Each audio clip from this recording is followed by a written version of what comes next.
Here goes walking and talking number 3. I just initially started this with a thought that I don't really feel like talking. I guess that's true, but once I started saying that, that feeling went away. And I already feel like I'm just used to talking now, that it's not a problem. But when I was thinking about it before I started, it sounded unpleasant to me and I didn't feel like doing it. That seems to happen with a lot of things. Again, I just had another thought that, what happened is I thought about the hours ahead of me and felt a sense of dread. And I felt tired for the future, tired for the hours of talking ahead of me. Maybe if I just don't think about the future, I won't worry about it. That generally seems to be true.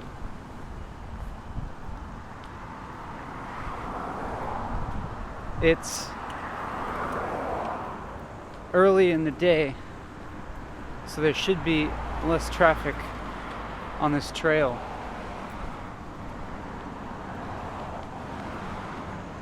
And that might alleviate some of the uncomfortable feelings of being around so many people with a video camera.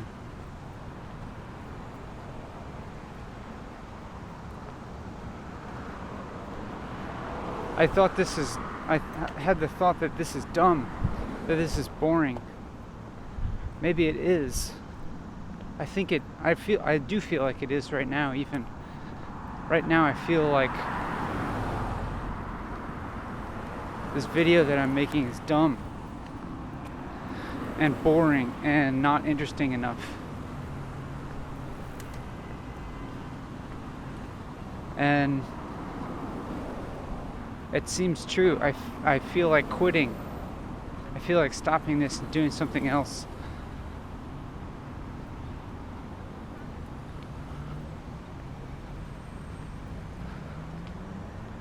I'm trying to think of now what that something else would be.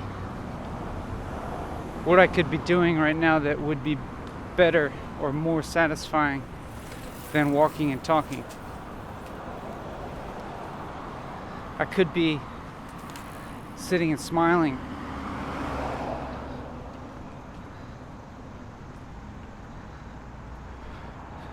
Which has the kind of built-in reward that I know a lot of people watch it.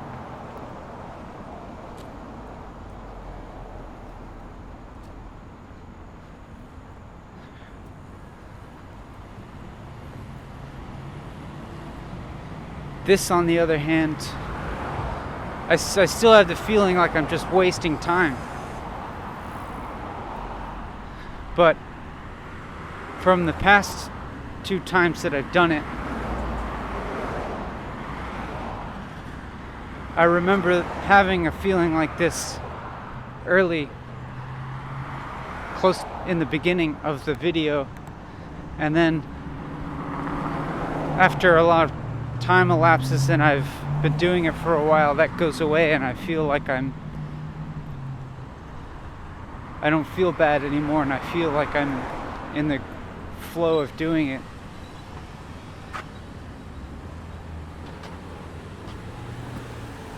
I wouldn't say that I feel in the flow right now. I'm just kind of going forward with something that I feel a little uncomfortable with.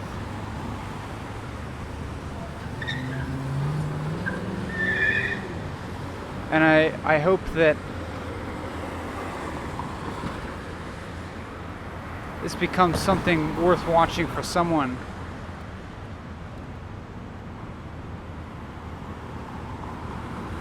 The good thing is,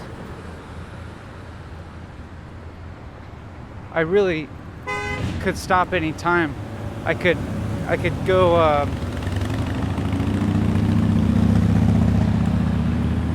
I mean, I think I will finish this video, but I don't necessarily have to do it ever again.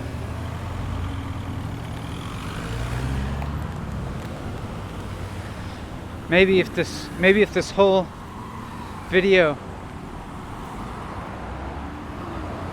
if I feel really bad during the whole filming of this video,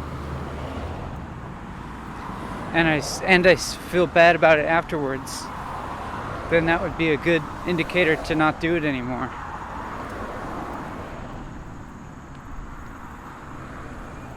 So we'll just see. I'll just find out.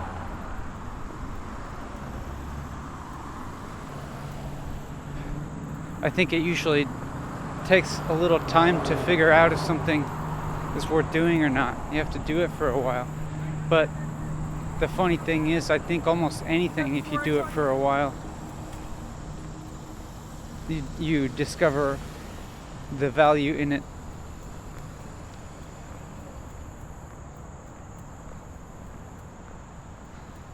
I noticed again that my brow was furrowed. I'm not sure if it's because of the bright sun or if it's because I'm feeling consternated. I think it's more feeling consternated. And you can probably pick up this sense of consternation or maybe a sense of disinterest from the tone of my voice. When I'm hearing it, I think it sounds a little bit monotonous and unenthusiastic.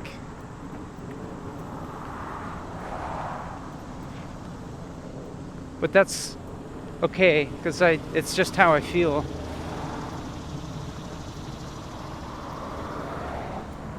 And I don't want to try and artificially muster a sense of enthusiasm. I just want to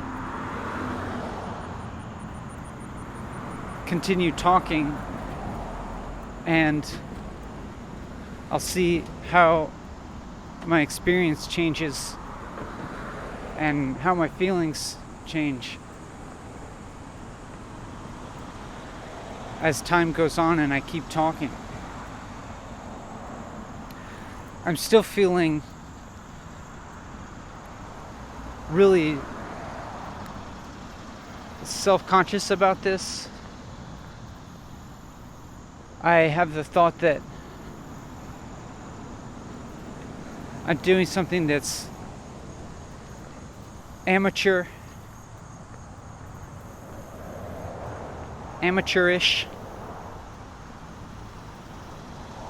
and egotistical.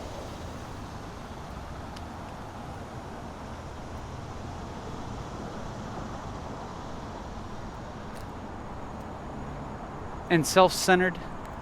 I don't know, maybe that's the same as egotistical.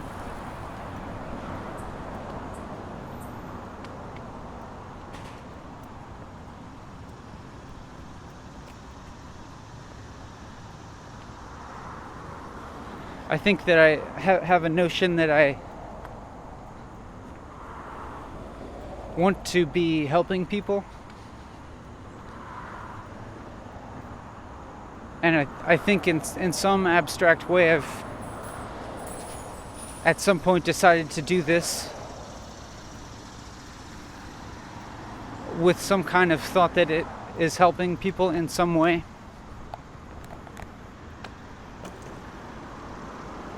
But right now I'm not sure if that's true, and I'd say pretty often I'm not really sure in life how what I'm doing is helping people. But sometimes I get positive feedback, and so it seems at least a few people are helped, or at least they think that they are.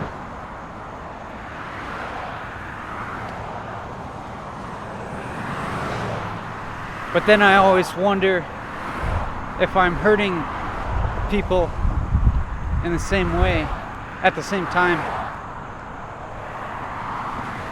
Because just the process of living, you have to do things like you use up resources and you have to eat other living things just to continue living.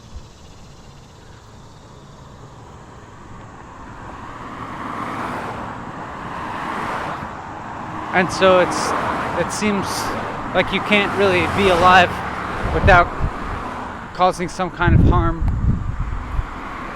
But I also have this thought in my mind that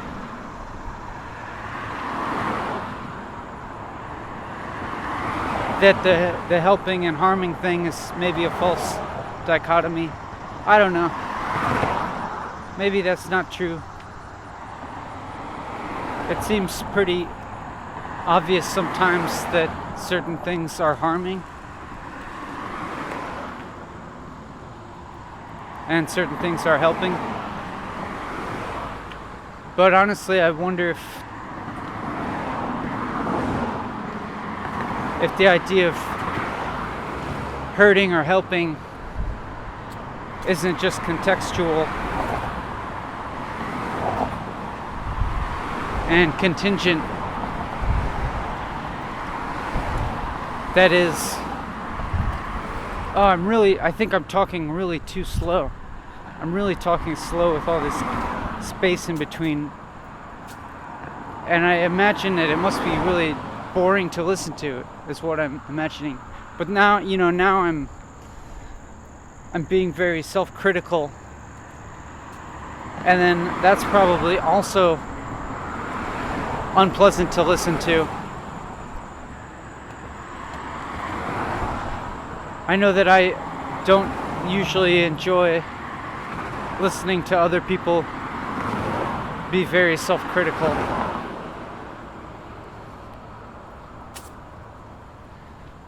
But maybe I do actually appreciate people who are self-critical to themselves privately.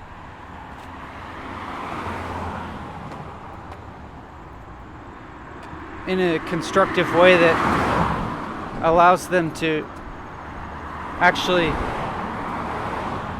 modify their behavior in a way to interact with other people in a more considerate way, or interact with the world in a more considerate way.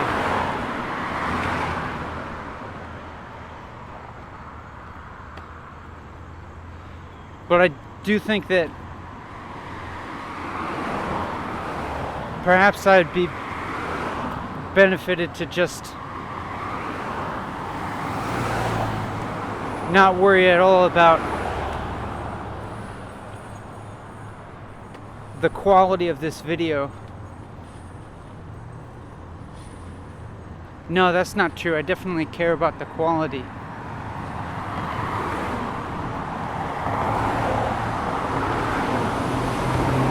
I'm just not sure if any of the criteria that I hold in my mind that tell me whether something is good or bad to be included in this video, or any criteria about the way that I'm speaking, is necessarily valid.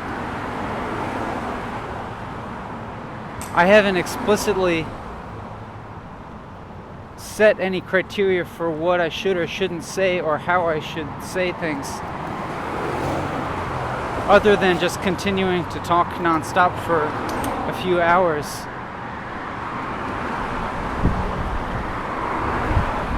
So maybe I should just be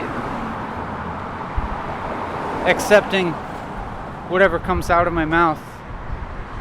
I think that's true. I'll accept whatever comes out of my mouth, and I'm also gonna accept whatever feelings I have while I'm talking, whether they be self-critical or otherwise.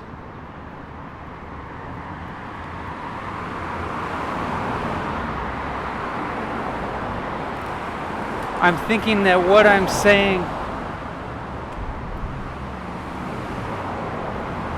is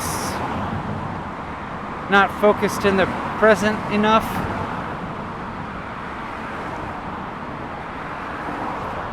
Like it's not as relevant to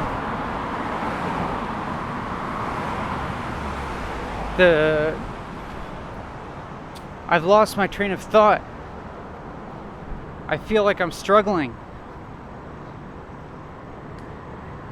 I really feel like I'm struggling to maintain a continuous flow of talking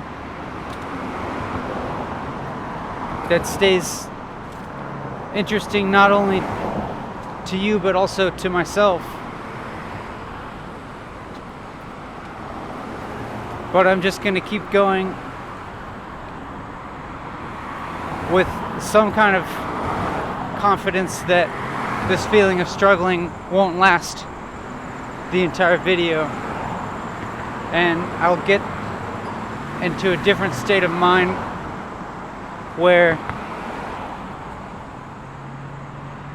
it doesn't feel as painful to keep talking, and perhaps the words will start flowing out of my mouth a little more fluidly.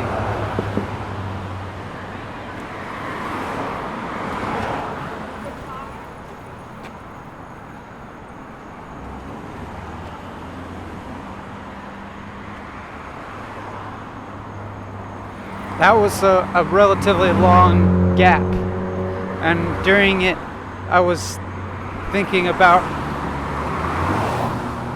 some things to say, and I had the thought, I wonder if this gap in talking is okay, if I should just accept it. And and I was imagining how you would experience the gap in talking. I imagined, will the video be interesting during this few second gap? Or would your attention drift away?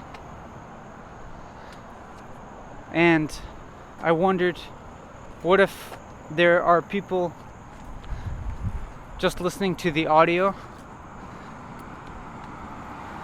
And would that listening experience continue to be interesting if there's a gap?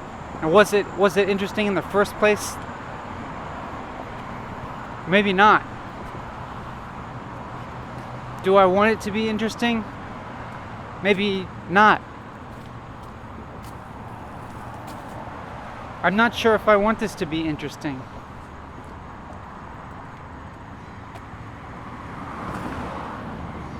But I don't really want it to be boring either. That is, not that anything is inherently interesting or boring objectively, but I don't really want your experience to be one of boredom. But also, boredom can be actually a fine thing to experience.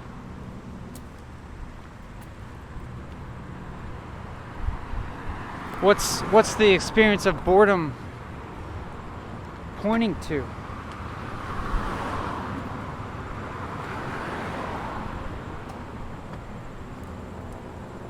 It means you want to do something, but maybe you're not sure what to do, or you're searching for something that would be interesting and engaging, a different experience. I think that's maybe what boredom is. You just want an experience that is different than the one that you're having.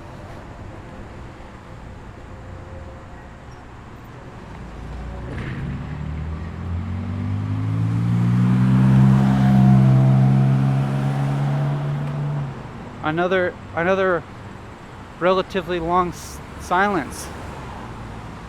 Of course, not really silence, just absence of talking. What's gonna happen with this video?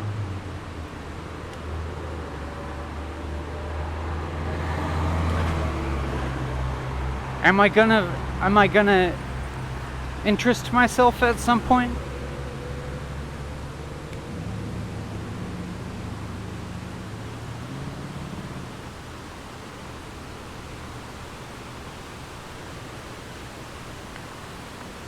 Will I feel that the experience that I'm having is worthwhile at some point?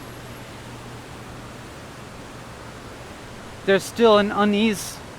I thought that maybe the experience that I'm creating for us isn't optimal.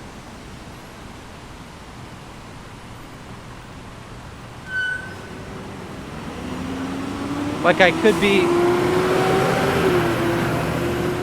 creating a better experience.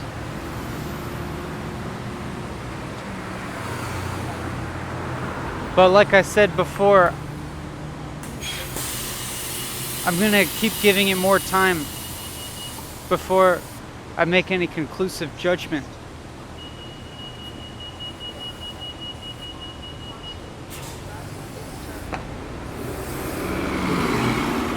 I judge these gaps in talking as bad.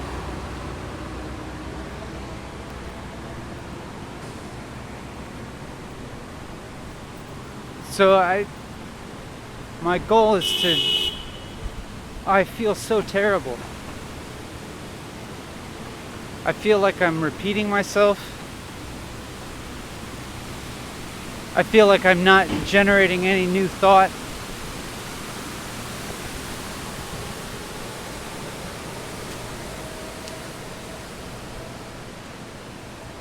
I'm thinking that I have this stuck sort of feeling. And I have the thought that it's going to radiate to anyone watching, to you. I don't want my feeling of stuckness to radiate to you, unless on the off chance that this feeling resolves in a way that feels more positive during this video, and it becomes apparent that the negative feelings that were in the past were actually just a part of creating the present experience, which is more positive. That is, I mean that even though it feels uncomfortable now, I'm allowing for the possibility that the present discomfort will make sense in the future, that something will happen in the future that will put this experience in a new perspective, and that when I'm seeing it in the past, that I will remember it in a way that makes it seem that that experience was worthwhile. Another way to put that is, since I am feeling some negative feelings, but I know that they won't last forever, I know that at some point I will feel more positive.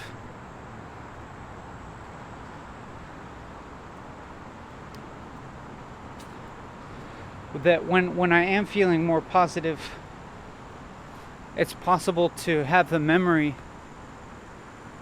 of feeling negative, but that memory doesn't make me feel negative in that present moment.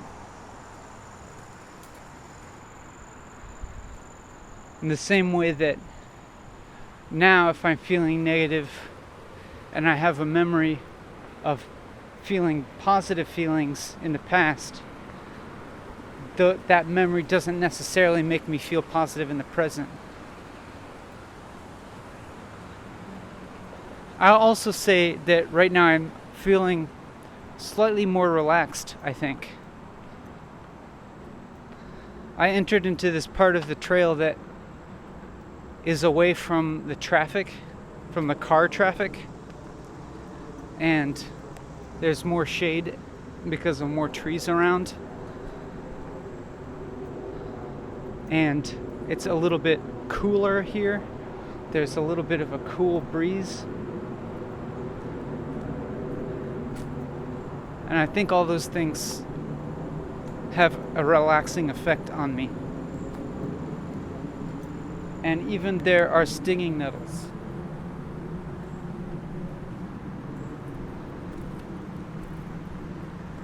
Which I have a mind to come back and harvest to eat later.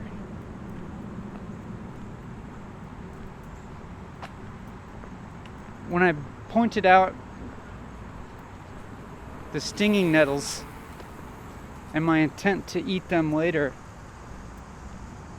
part of me wondered whether it's a bad idea to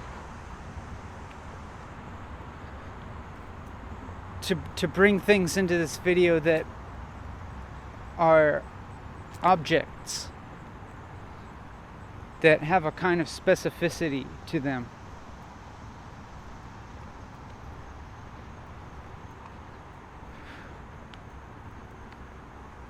Because they don't relate as directly to your experience, because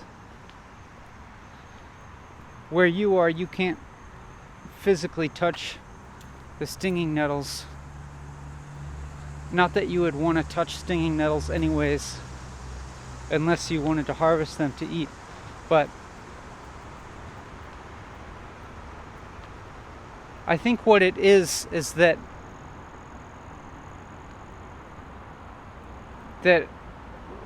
when I pointed out the stinging nettles and talked about eating them,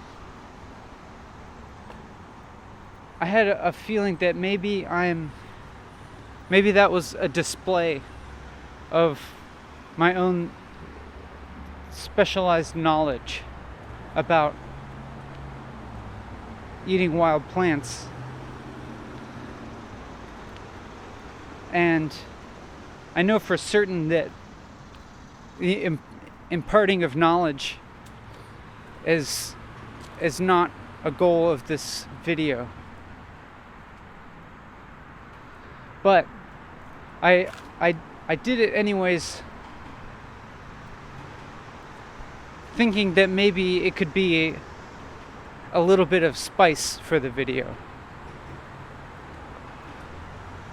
Like just a little bit of thing that could be clung onto, or a thing that you could take away from the video, assuming that you don't already know about eating stinging nettles. Now it is a piece of knowledge that you could have now, and you could use if you wanted, as long as you learn to identify stinging nettles and learn how to prepare them. But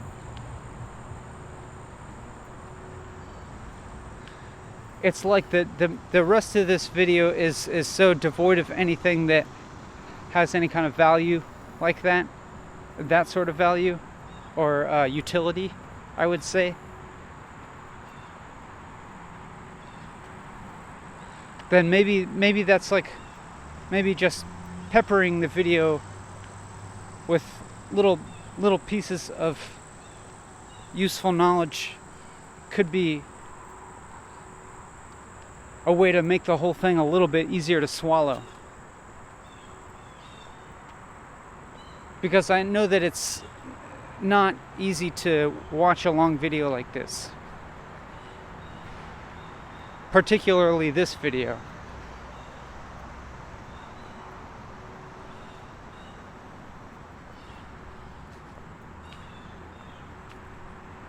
I think a lot of other people put a lot more energy and time and skill into making their videos easier to watch.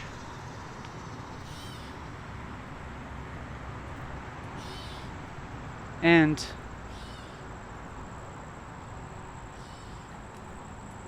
maybe that's something, I think that is something that's lacking from this video. But the thing is, there's so many videos that are easy to watch, that videos that are really designed to capture your attention.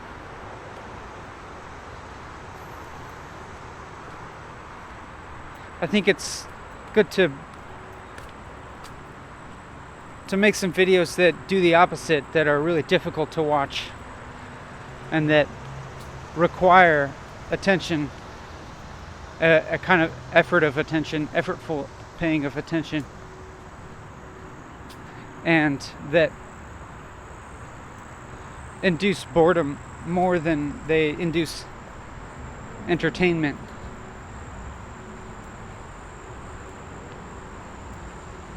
I think there's probably a lack of that sort of video.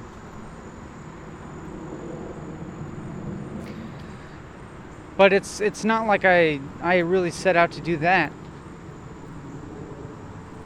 It's really that doing this feels more, I was going to say it feels more authentically myself than it would feel to post a well-produced, shorter video that is more sensually titillating.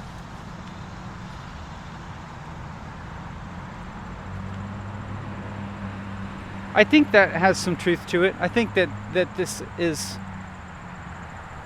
what I'm doing now is more authentic to my nature than the alternatives.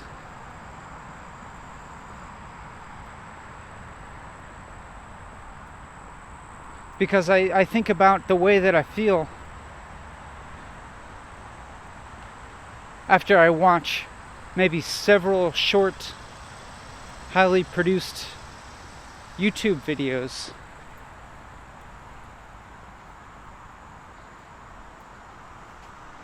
It's like they satisfy some kind of craving for entertainment that I have, but I wouldn't say they necessarily nourish me as a person or help me build a greater capacity to do things well in my life, or even to be happy in my life. Certainly they relieve the suffering for the duration that I'm watching them. And I think that's really what entertainment is for. It's one of the ways of relieving suffering, at least for the duration of the entertainment and maybe shortly afterwards.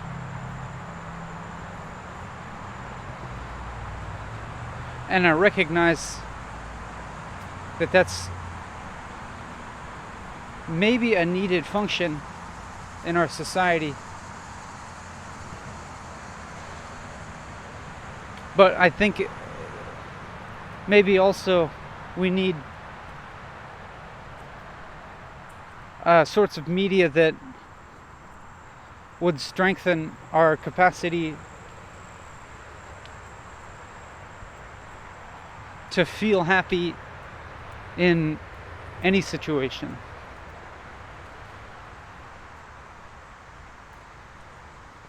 Because I think that entertainment builds a dependency on entertainment.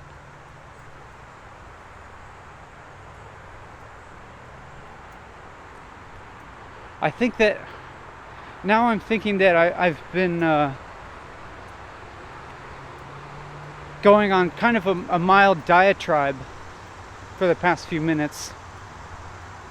I'm being very didactic and critical of society, that sort of thing. Critical of spectacle.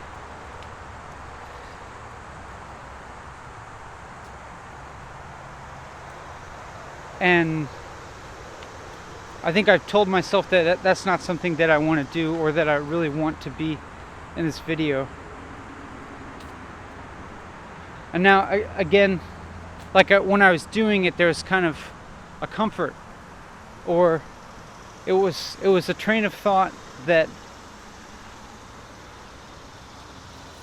could go for a while without me experiencing discomfort. But honestly, maybe it was actually just kind of covering up a kind of discomfort. Like when I'm going on kind of validating my own video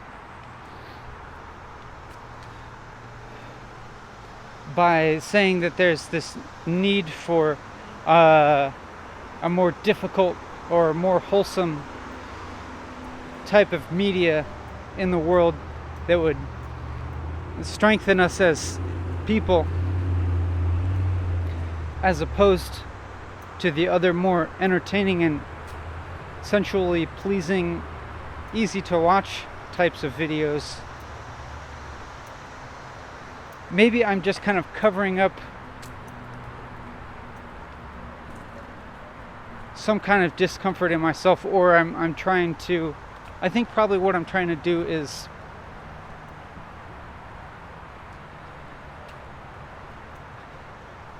maybe convince myself that I'm doing something that's helpful. So it's not necessarily a bad type of behavior. It's just that I think it's just a kind of manifestation of my desire to be helpful, but it in itself may not actually be helpful. That is, the explaining why the video is helpful probably isn't actually helpful in itself. So maybe I can try and better actualize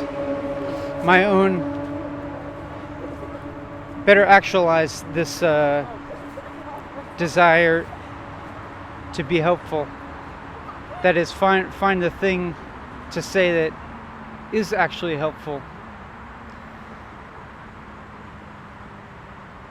Just in the past couple minutes, when I was talking, you may have even noticed that I was kind of distracted, just because there was some people walking kind of close behind me, also having a conversation, and I was trying to figure out whether to walk faster to get away from them, or to walk slower and let them pass me and get away from them. And I was trying to walk slower, but then it seemed like we were just going at the same rate. And so their talking became louder in my ear and louder in the microphone in your ear. And then so I just kind of stopped, and then they passed.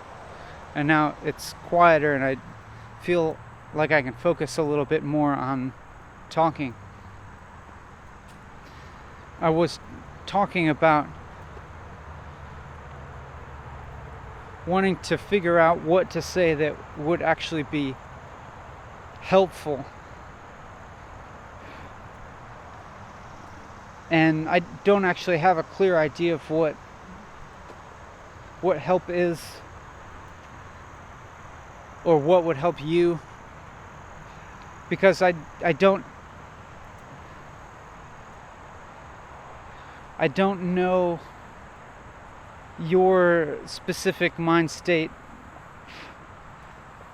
other than what I think it might be, based on the idea of you having watched the video so far. That is, you most likely have watched either the entire video or a portion of it up till now. And so that's the only context that I have really to gauge your mental state right now. I'm not aware of other background things that might be going on with you or situations that you might be having in your life. And so I can't say, I can't really direct what I'm saying to be specifically helpful for that kind of situation, because I just don't know what your external circumstances are, and I don't really know what your internal state is, although I can at least have some idea of what your internal state might be based on having watched this video, so I can say things that relate to that.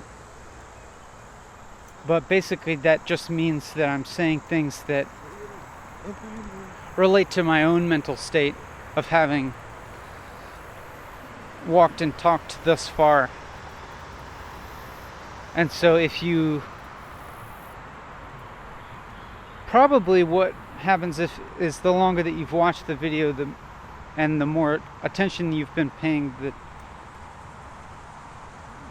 the closer we are in our internal states. And so maybe the things that will say would resonate more depending if you've been paying attention for longer. But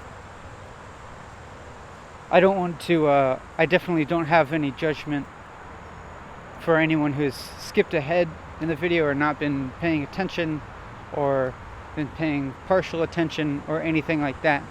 There's certainly no judgment involved, and I hope that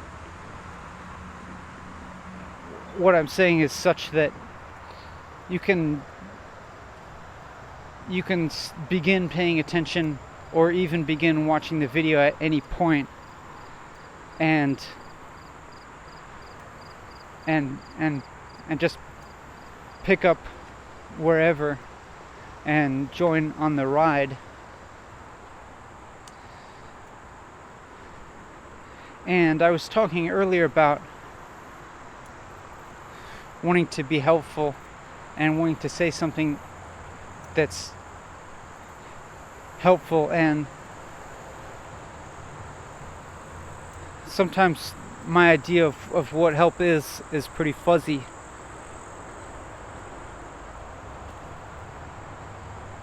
Because it seems like sometimes helping someone in a certain way might not be the deepest way of helping, because maybe it just makes them dependent on receiving help, or it enables the kind of behavior that led them to needing help. It seems like that's always a possibility, but I think that there's also a kind of help that leads people into more independence of not needing help as much. And I imagine that that's the best kind of help, or the most substantial kind of help.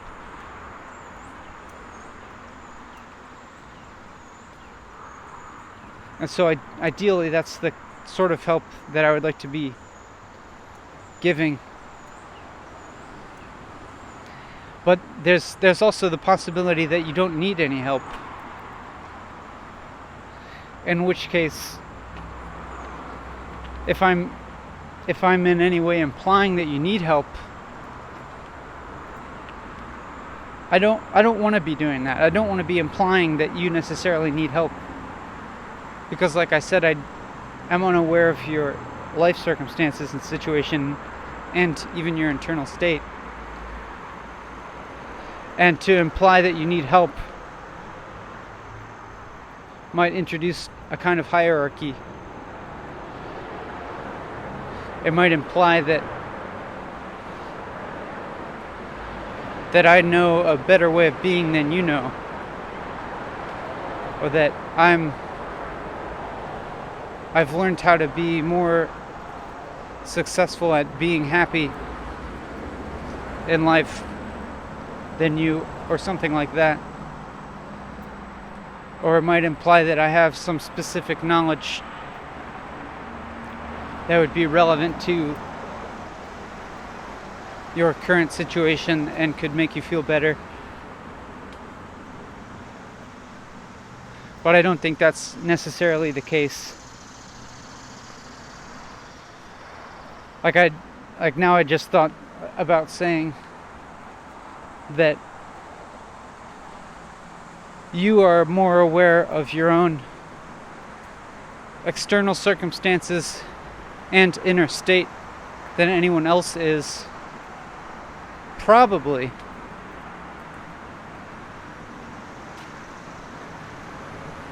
Like, you have the most information about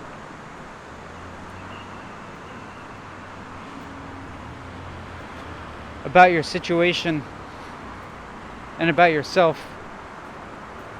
And so that part of me wants to say that you're the best person to help yourself, which in a way is true.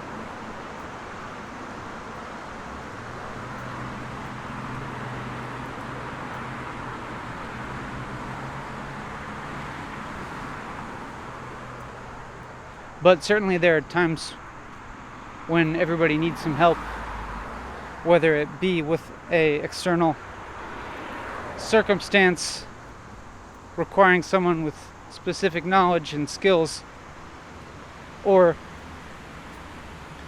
help with internal state, that is emotions.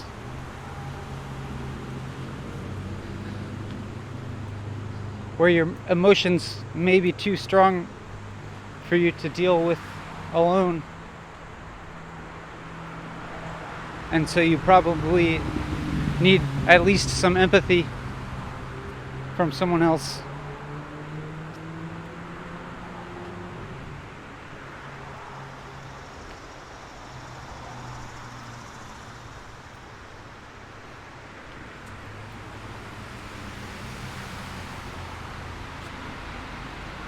And I just hope that when that sort of help is given, that like I said before, it instead of creating a dependency on receiving help, that it leads to a more self-sufficient state where you don't need as much help, and then maybe you're better able to give help to other people.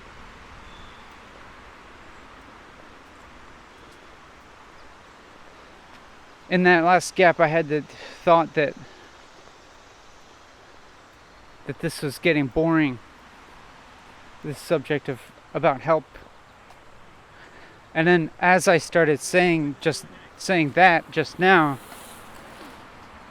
I thought that this is repetitive and boring. This same process of just revealing every single thought that I have, even when the thought is kind of a non sequitur.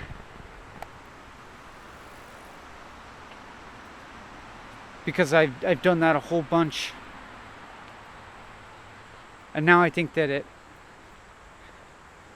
least when I started doing it last time, like, I had this tinge of aversion to doing it while I was saying it. I was like, I'm just doing this thing again where I reveal my self-critical thought. And it's starting to feel like just kind of a cheap trick that I can fall back on. But maybe it's not. I don't know. I feel lost again.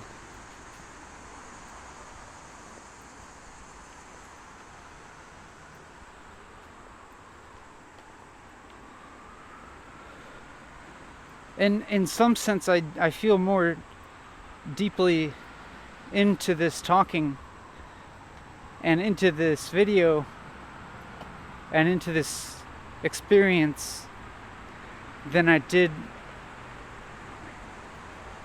when I started out the video, when I started walking and talking.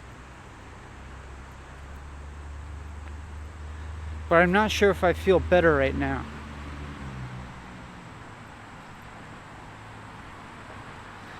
I think in a sense I feel actually more focused, as if maybe my trains of thought have a little bit more continuity than when I started out today.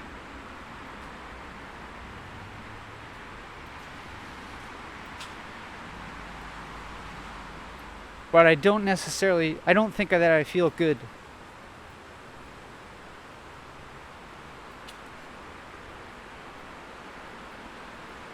I'm trying to assess whether so I've ruled out that I'm feeling good. I don't think I feel good, but I'm trying to figure out if I feel neutral or if I feel negative. And so if it is one of those, if it is negative, it's not very negative. It's a negative that's like just a little bit below neutral. But then I'm not sure exactly where neutral is, because neutral would be the exact middle of feeling good and feeling bad. But it seems like I would have to have a picture of how good and how bad I could possibly be feeling. And that has such a large topography, and it depends on the time span that I include. Like, do I include my whole life and try to include all the feelings I had in my whole life to get a map of how high or how low I can feel?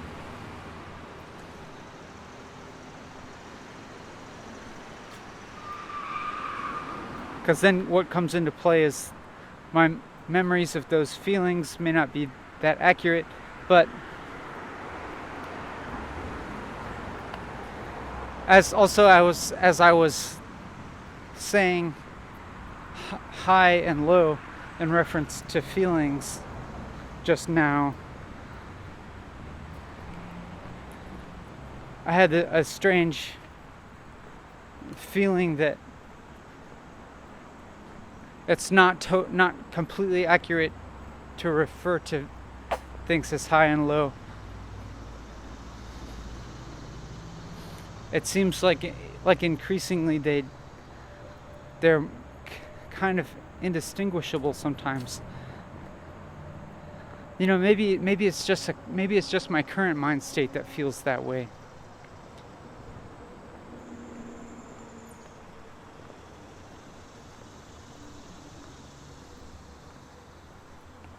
I'm just trying to think, like, yeah, I do have memories of feeling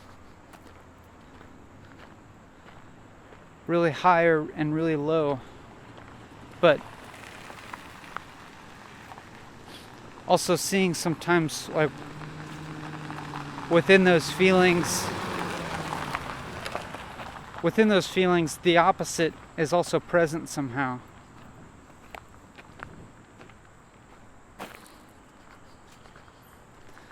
Like in the really high, even in the really high feelings, this sad knowledge that they won't last, and then even in the really low feelings,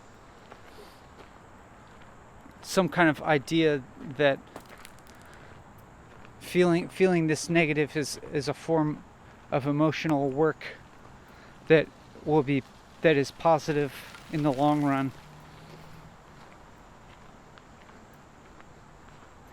And so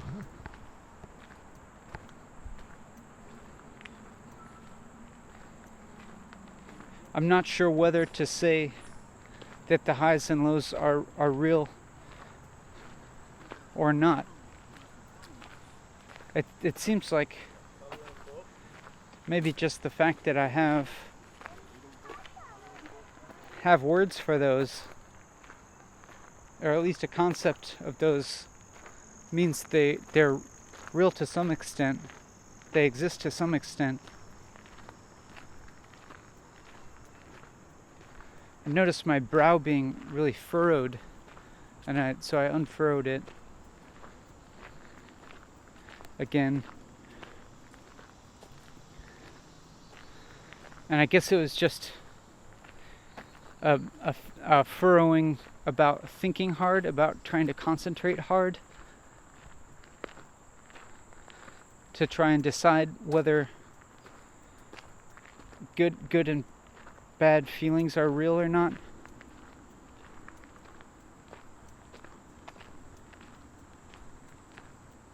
And then there's a pause just now that where I noticed it was quieter than it's been on this whole walk, because I'm farther away now from the road than I have been on the whole walk or even this entire series. And so I noticed how quiet it was, and I felt refreshed when I noticed that.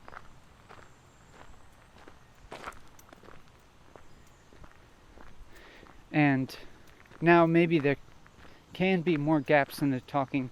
We'll see. Maybe the gaps will not be as stressful for me or for you. But I'm also not really trying to necessarily make a calming video, relaxing thing. Sometimes I've listened to field recordings of natural environments in my house over the speakers with the idea that it'll be relaxing, but I don't know if it really works. I can't say for sure that it necessarily helps me feel relaxed. Maybe it's something about the knowledge that is just coming out of speakers. Maybe I really need to be accepting of whatever sounds there are without controlling them. That what I just said there sounds like a certain, definitely a certain kind of cultural influence coming through. The idea of accepting things the way they are, especially in reference to sound, definitely feels like there's a specific cultural influence showing itself, and I feel not completely at ease with that. Maybe that's because if I recognize a cultural influence in myself, then I think that I'm not authentic. But that is probably problematic as well. That is, could anybody ever exist without being influenced by culture? I don't think so.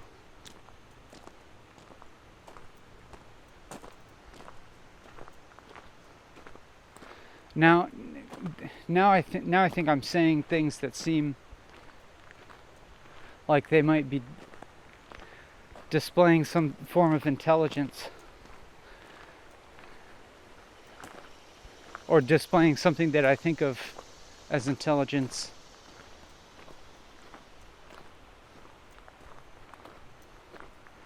And so I think I should maybe try to discard that.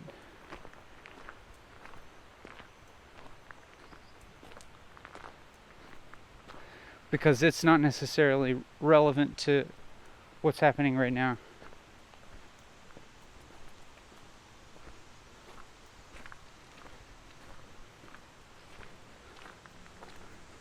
But what is relevant to what's happening right now?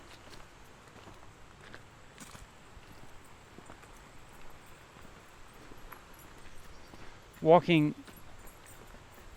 in this park has a pretty different quality than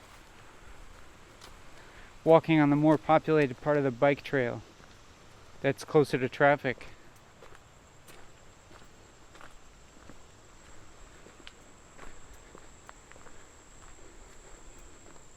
But I'm not sure if I necessarily feel more at ease.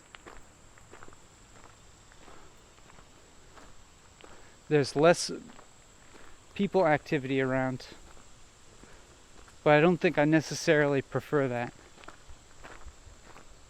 But it does make it easier to film without capturing people in the video frame.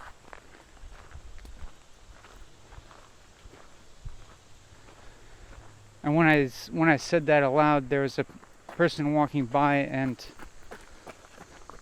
it's entirely possible that he heard what I said about filming and capturing people in the video frame, although he probably saw that the video camera was pointed away from him.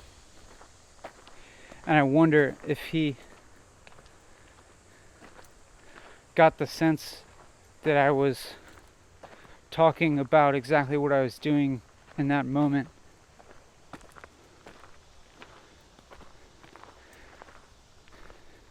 And got the sense that I was recording it and making a video.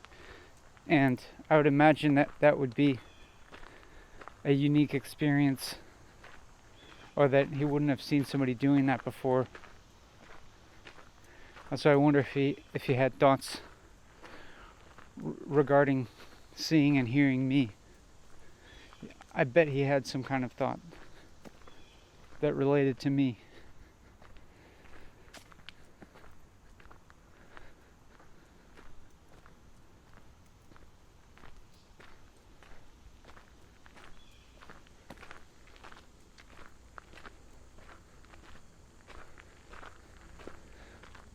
Does being surrounded by trees have a naturally relaxing effect on me, or is it a culturally ingrained idea that they do? I don't know.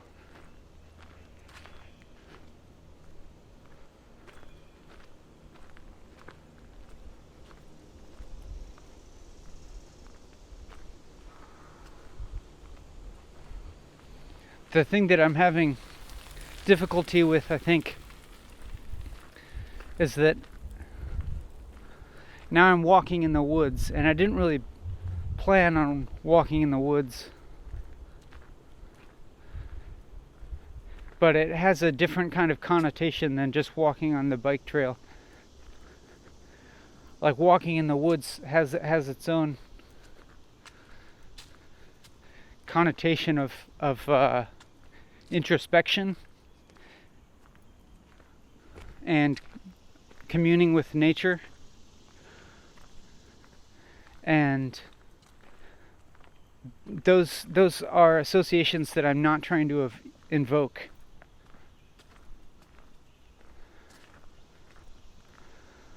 I'm not trying to portray myself as an introspective person, and I'm not making this video for introspection.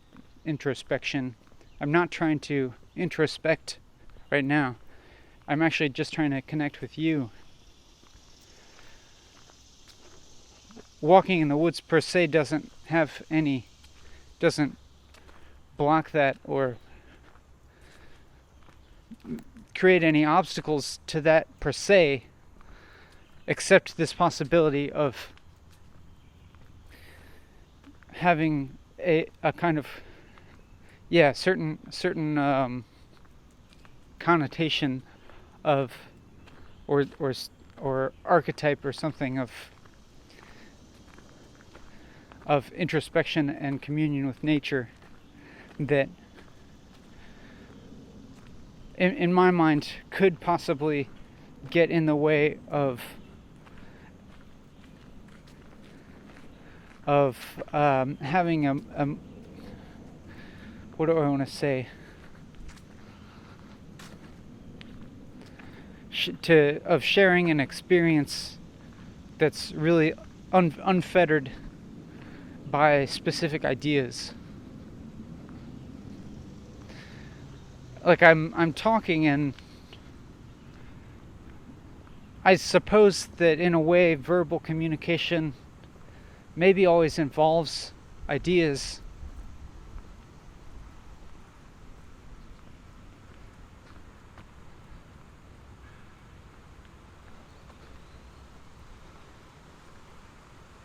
But I'm not trying to conjure or invoke any kind of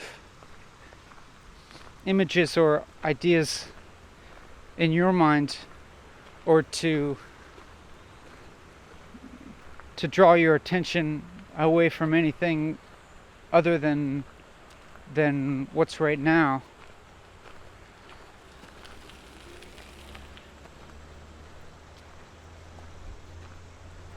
And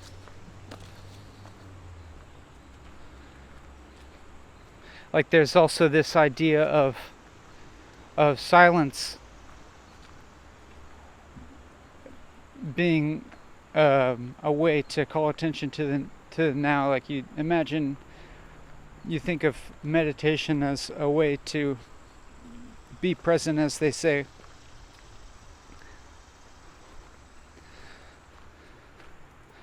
And at least in my circle, there's this certain among some people, there's a certain reverence around silence or not talking that implies that by being silent, you're being more present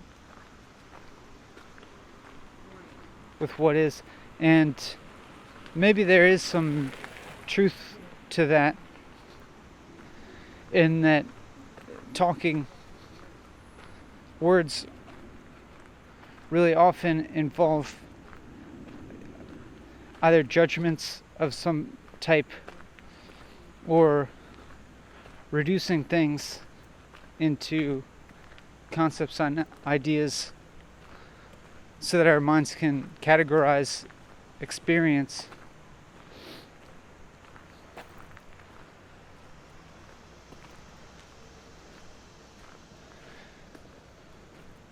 And so maybe silence can be one way away from that, but I want to be talking without making judgments and without necessarily reducing experience. But now when I say that, I wonder if I'm making a judgment.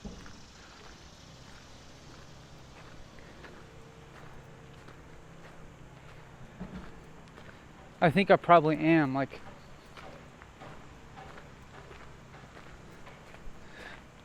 maybe I'm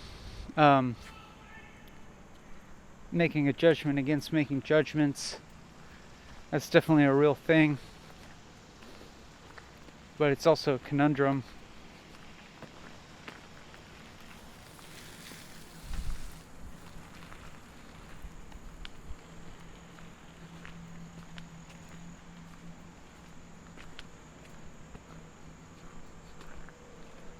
I don't want to be silent, but I also really don't know what to say. And, that's obvious, and I've said that before, and now it feels like a repetition. And now my brow's getting furrowed with consternation about wanting to say something that's not just a repetition of what I said before.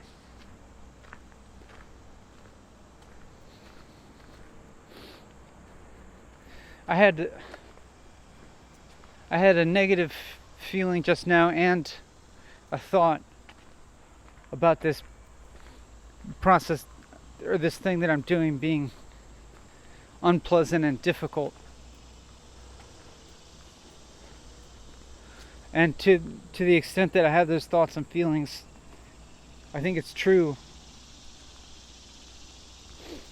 But it was also that I was just maybe noticing some physical sensations, like of a little bit of a minor amount of soreness, like in my shoulders and back,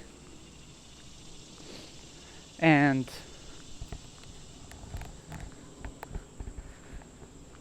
a sort of desire to just like sit down in a comfortable chair. But I know that actually, if I did that right now, if there were a comfortable chair somewhere, I mean, there's a bench right there, I wouldn't actually feel more comfortable. I don't think. I mean, I might maybe feel a certain kind of physical comfort of relaxing instead of walking. But I think then there would be a different kind of mental discomfort about knowing that I'm not walking, because I have set out with this goal of walking and talking continuously for a few hours.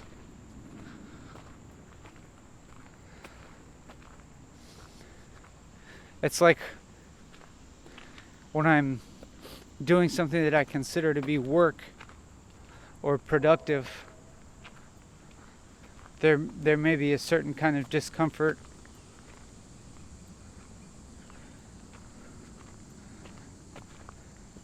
that's associated with wanting to achieve the goal of that work,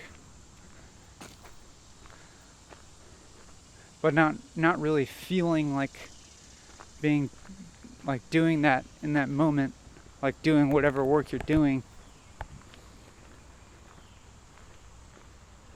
But then I also feel a kind of discomfort even if I'm doing something that I regard as leisure or relaxation or whatever. And that's the discomfort of knowing that I'm not actively working at that moment.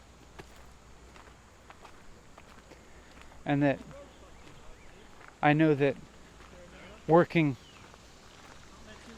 generally leads to good results and improvements in one's life circumstances. And so if one spends too much time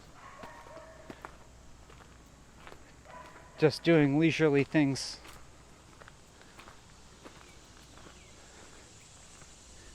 it could be that maybe their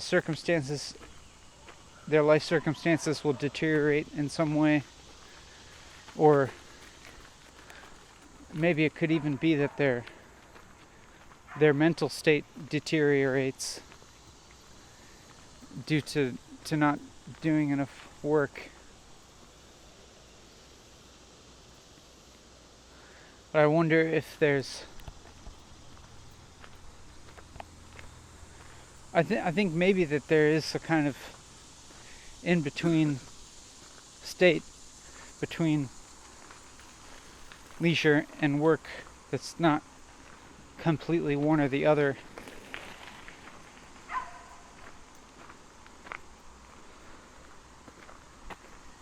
That could be a relative kind of stasis.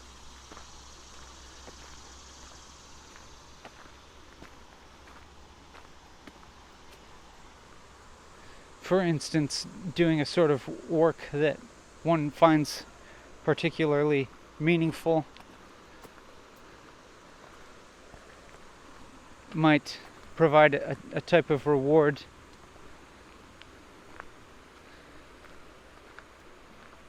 in which there would not be such a greater need to have leisure and relaxation.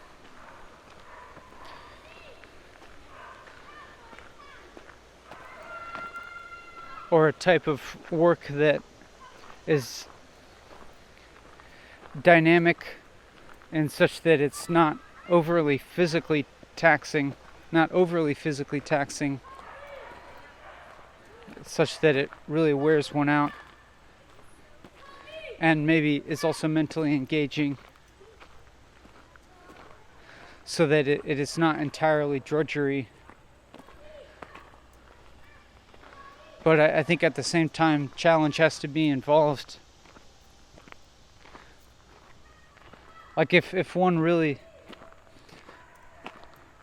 evaded all sorts of challenge, physical and mental, in life, I don't think that's possible. I think that the challenges would just arise in some form or another. Again, I'm hearing myself sounding like I'm giving some kind of wisdom or saying something that sounds at least superficially like wisdom.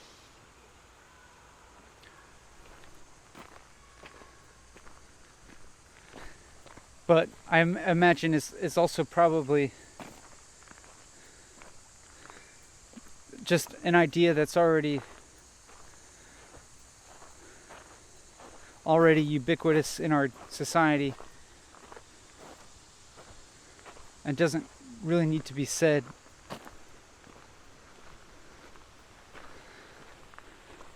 And so I'm trying to figure out something to say that really evades this idea of wisdom and knowledge.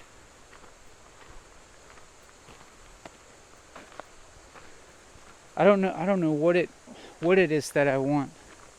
Like if I'm trying to avoid wisdom and knowledge, maybe it seems like I'm just trying to talk about the present moment, but then when I think about that, I feel suspicious of myself. Because I wonder if the present moment is also just another culturally ingrained idea, that I have from Buddhism and whatnot. Self-help books and grocery store magazines.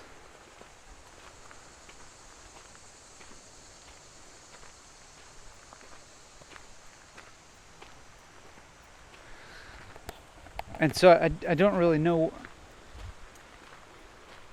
what to say. As I was saying that, I was remembering that I have said that a whole bunch of times. I've said that I don't know what to say. And I noticed myself talking kind of haltingly. And I don't like that.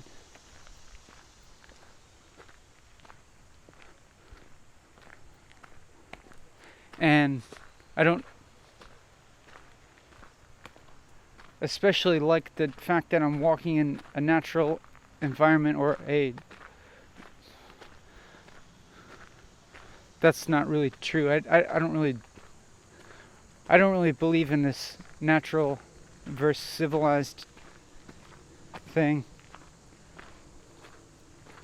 I'm walking in a shaded, tree-filled environment. I'll say that. And it's perfectly fine, actually. There's nothing wrong with it.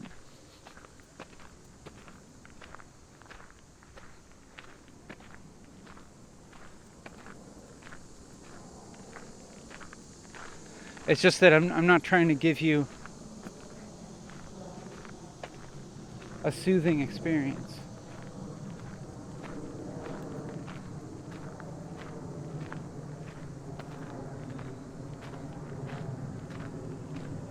I don't know, maybe not. Maybe, why not? Maybe I should try and give you a soothing experience.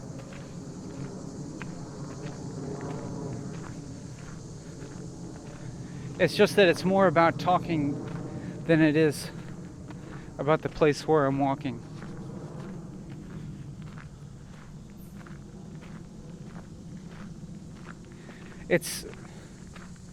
I'm having a hard time imagining right now that you're getting any value out of this video.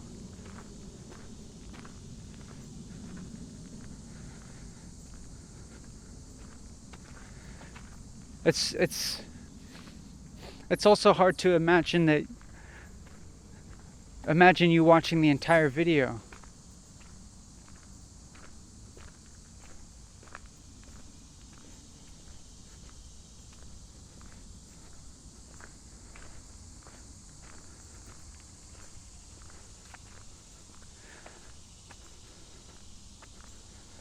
I don't think I would ever watch this video.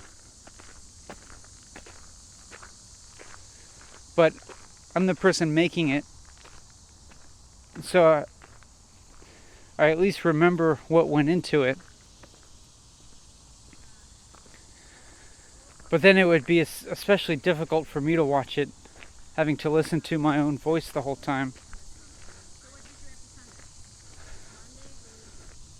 And I would have to hear it and probably feel very self-conscious about the sound of my voice and the content of what I'm saying.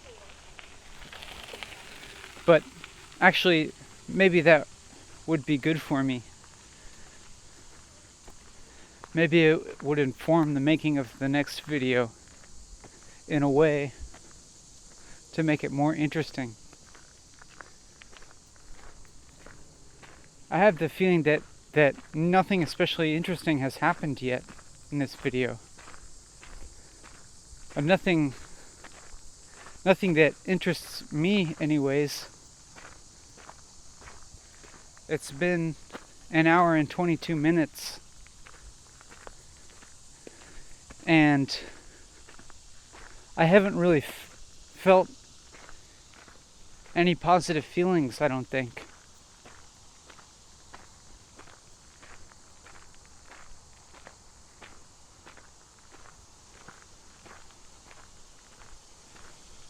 But I have had a lot of feelings of wanting to stop.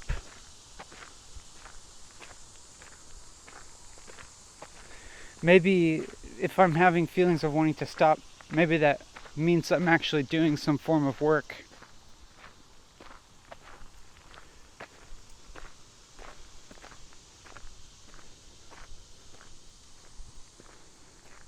I think that this could probably be conceived of as a form of work.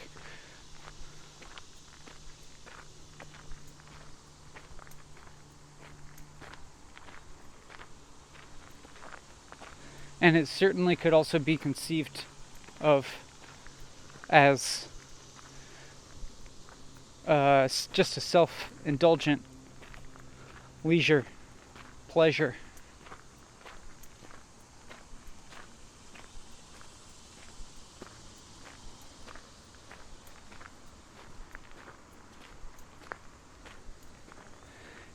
Maybe I should just get a normal job.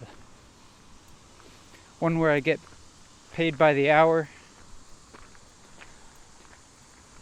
Because it seems like if somebody's paying you to do something, then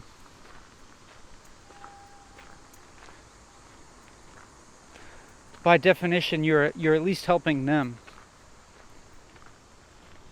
You're at least helping the person who's paying you in some way.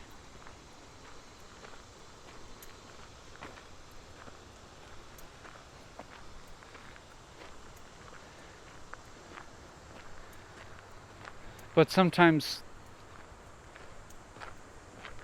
it seems to me that some forms of work that people get paid to do are actually hurting people.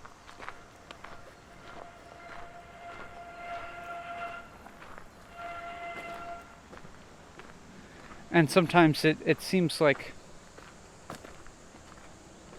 some forms of work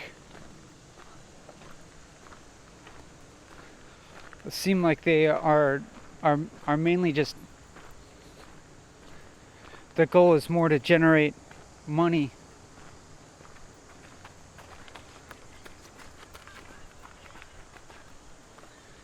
I feel confused. I feel confused because when I said money, and I said generating money, the idea of what money is, like, started to get kind of fuzzy in my mind. And then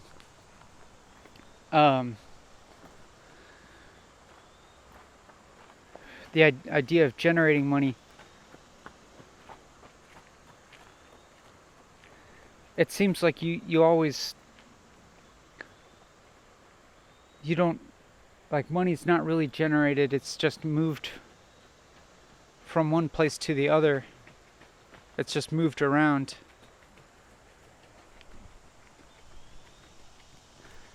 And money is a kind of representation of a certain of value,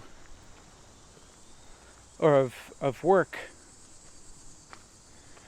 It's definitely a representation of work and of energy that is exchanged.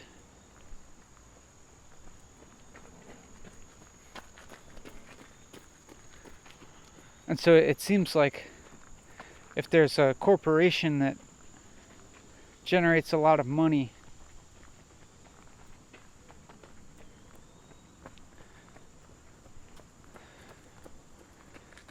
then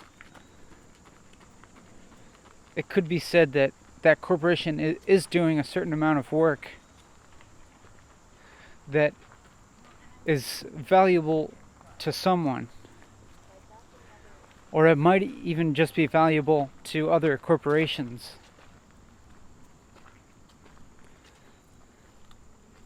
And that in some form or another, people or corporations are choosing to give money to that corporation. I feel like I've really wandered into some territory that I don't really know much about, or territory that there are other people that would be much more able to explain these ideas in a clear way. And also that I've wandered into talking something that's much more, that's pretty abstracted from what's happening right now. But I'm also checking back on that train of thought and retracing it in my head, and realize that it did develop from talking about right now. And like how it started was like of just talking about the feelings that I was having right now. Unpleasant feelings of wanting to stop. And how I kind of wondered if having those feelings was an indicator that what I'm doing is a form of work. And then I started talking about what work is, and what work is valued, and what money is, and money being this representation of work and energy exchanged.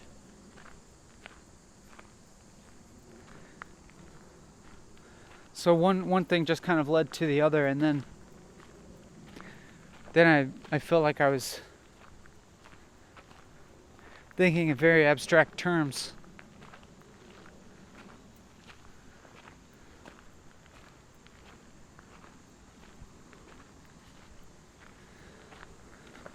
But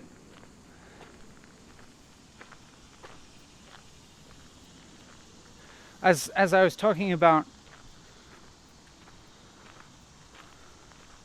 doing work that seems meaningful to oneself,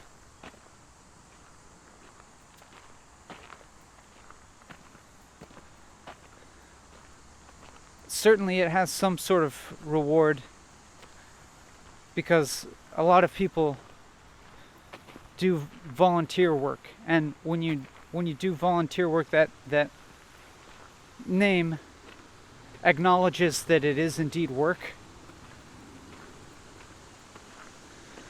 but that you do it for something other than money. And I think it's also it's certainly true that sometimes you gain social capital from doing volunteer work.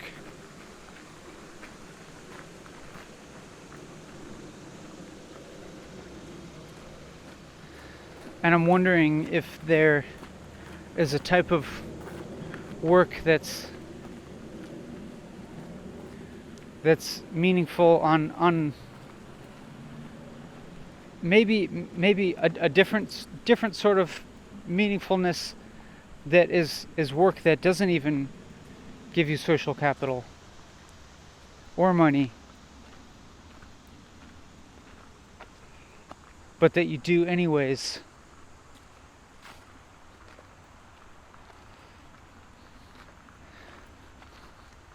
Maybe all kinds of work have some kind of reward.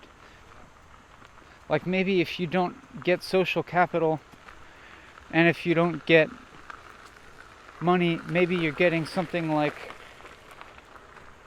I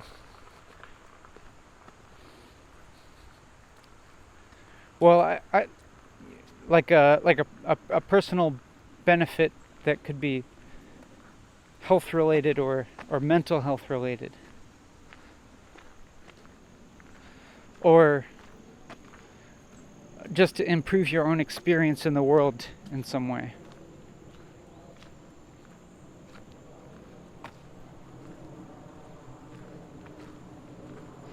The work, if indeed what I'm doing right now is work,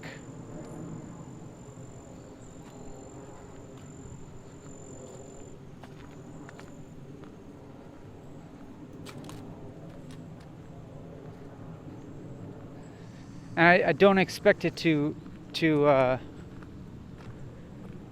get me any money. Maybe it could get me some social capital, but maybe it could even cost me some social capital. It's unclear which would happen.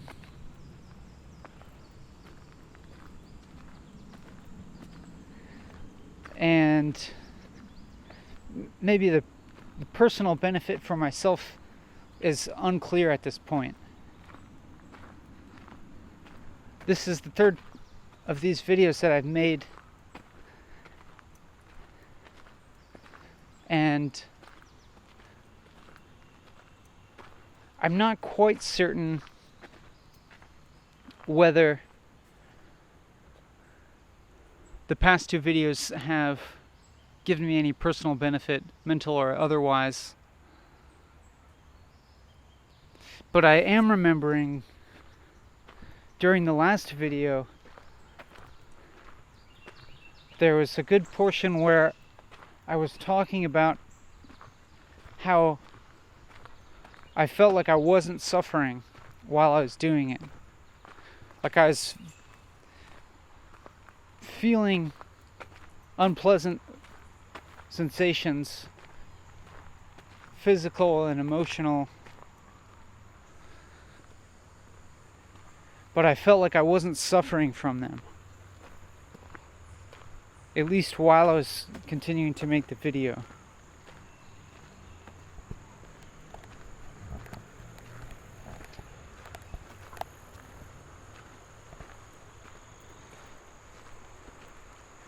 And I at least didn't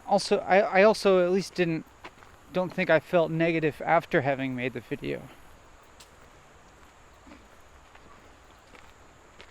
like I didn't feel, maybe I felt a little bit more physical tired after having walking,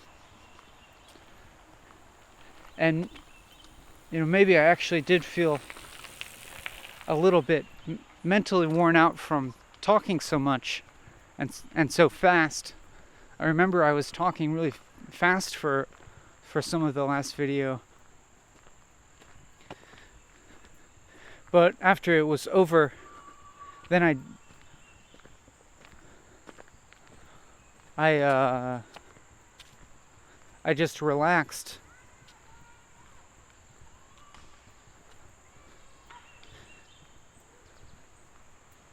And, maybe to some extent, actually, when I relaxed after having made the video, I went slightly unconscious in that I can't remember exactly what I did. I probably ate some food. I'm sure I ate some food. And maybe I was just checking my email or something like that.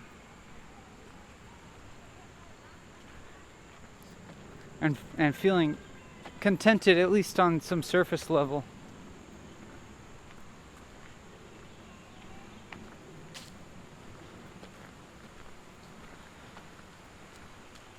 And my body feeling the relief of just sitting on a comfortable chair.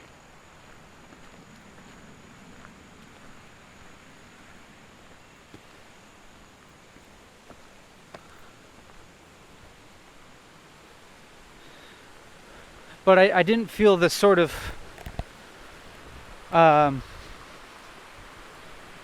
unease that I know I would feel if I had spent those hours doing, for example, like watching movies or something like that. I think if I had spent a few hours watching movies, afterwards I don't think I would. I think I would feel like I had wasted time in life. Because generally for me, watching movies or TV or YouTube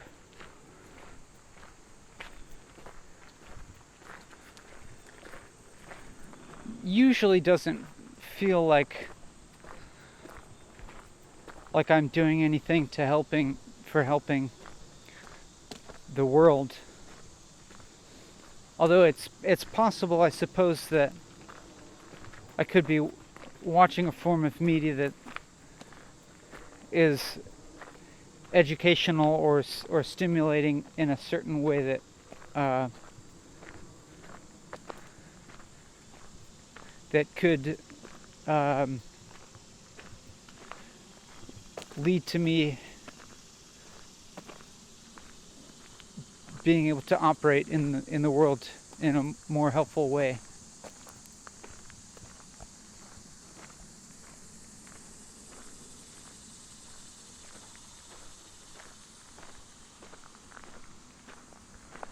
But then I wonder if I didn't watch any media at all, if I would. I don't imagine that I'd really be missing that much. And I do watch comparatively very little media.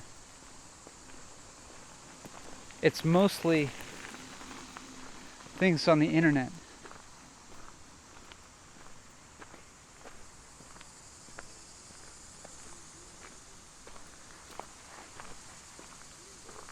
And it's mostly, I think, things that have what I consider at least some kind of I don't want to. I was gonna say it's things that have some kind of avant-garde nature to them that I consider to be wholesome or thought-provoking or challenging worldviews or something like that. But I think actually that may just be more like what my personal preference is, and it might actually just be reaffirming my own worldview. And sometimes, especially on YouTube, it's possible for me to find things that are expressing a viewpoint that's different than what I'm used to, that sometimes is very interesting and compelling to me, but still at the same time, with YouTube, I'm just kind of following my own preferences and inclinations.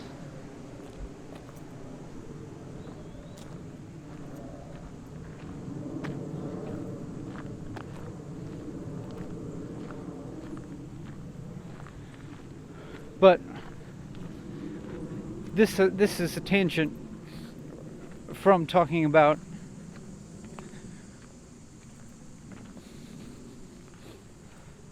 what I'm doing right now, and whether it's a form of work, and if it is, what the reward is, or what the benefit is.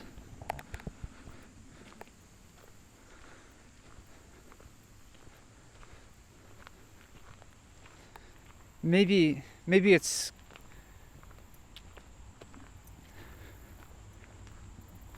just an experiment of generating thought for a long time, continuously, and expressing the thoughts and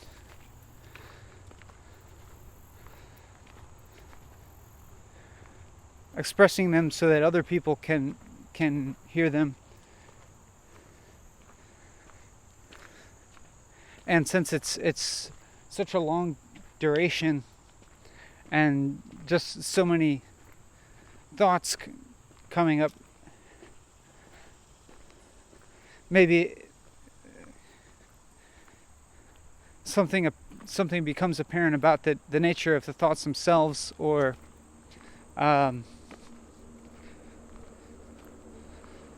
maybe it calls into question the value of thoughts.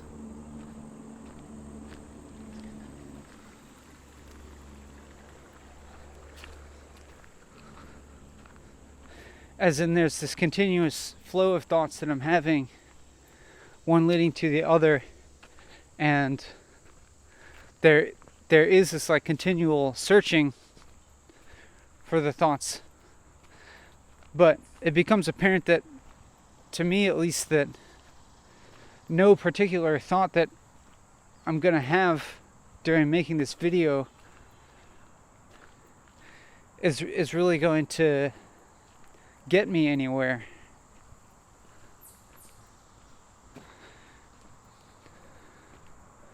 Like I don't expect that I'm going to have some sort of breakthrough thought that will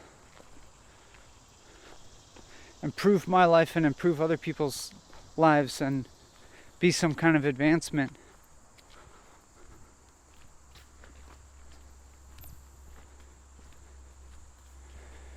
And I recognize that every thought that comes, whether I judge it as good or bad, or whether it's associated with positive or negative feelings, is just going to go away. And then I'll still be searching for the next thought. And now I notice myself as sounding like a Buddhist or something, or a meditator.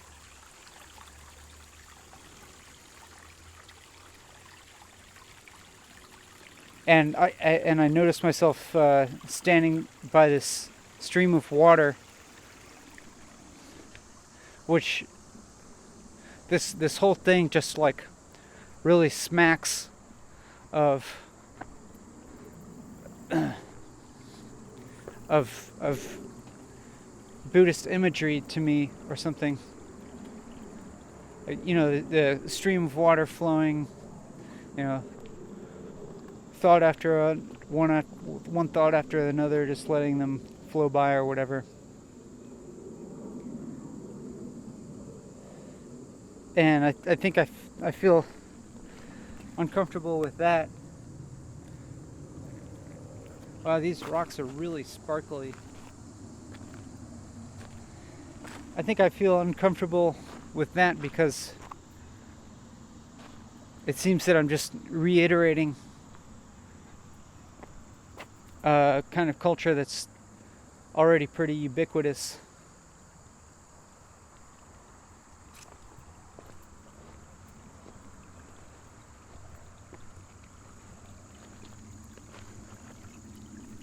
And while actually it does feel really pleasant here, like it feels, I'm in the shade and it's kind of cool here and the air is much fresher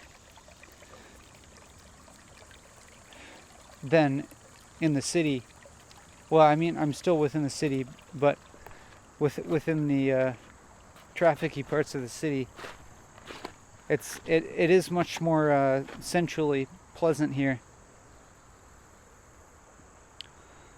So I should probably just appreciate it.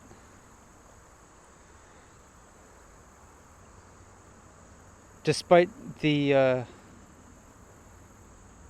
cultural connotations of introspection and contemplation.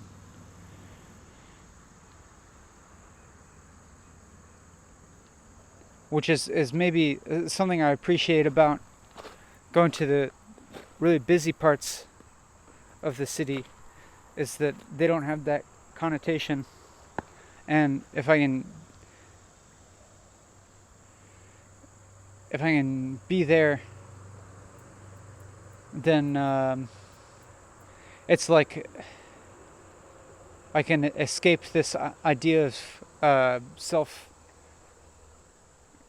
improvement and cultivation of the mind. If I'm in a more like active kind of area, although because really, at least conceptually, I don't hold any hierarchy between the man-made world and the non-man-made world. There's not actually a substantive difference, I don't think.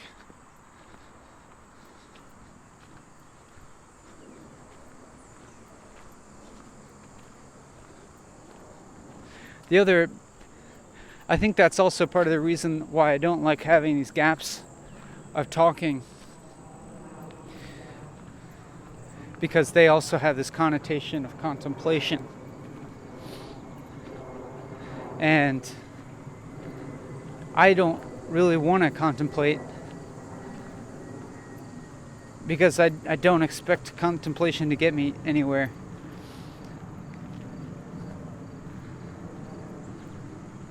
I'd rather just talk incessantly, because I know that talking incessantly also won't get me anywhere. And I'm sure it won't get you anywhere either.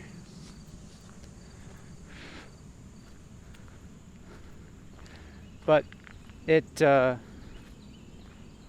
maybe it's that it avoids the connotation of getting somewhere spiritually, mentally, etc. Talking incessantly has more of a cultural connotation of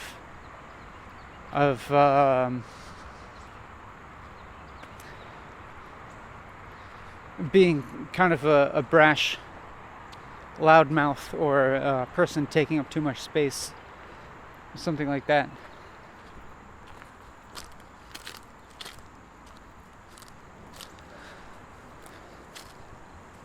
And so, yeah, I would like to keep talking as much as I can. Even though, like, this particular environment that I'm in. Maybe tends to make me want to be quiet. But I'm going to keep working against that urge.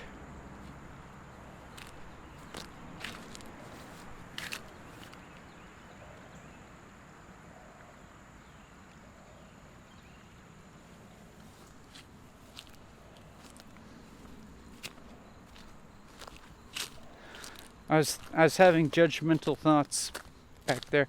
I was thinking, why don't they ever plant any food trees? Like, why don't they plant hazelnuts on that hillside instead of red buds and alders or whatever, and ash? And there's sassafras. I guess that's kind of a cool tree because the leaves look cool, and I guess supposedly people use it as medicine, but honestly I don't really trust that it's especially useful. But that's just getting into particularities that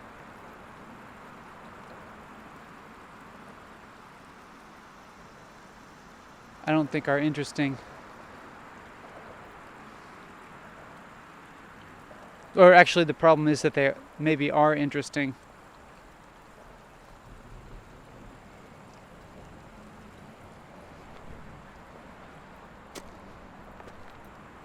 I had the thought that I feel trippy right now. I've never been to this place before. And there's things to look at down below me and up above me. There's a highway going up above me.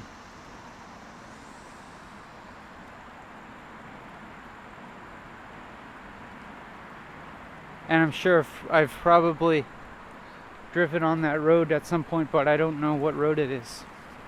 I'm again dwelling in physical particularities.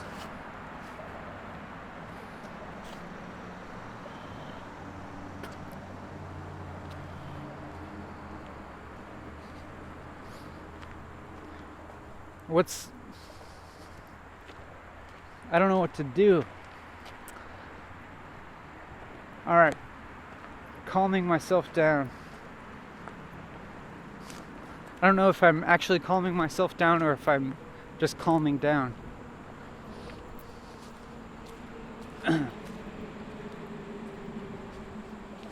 Calming myself down implies that there's two things present here. One which has power over the other.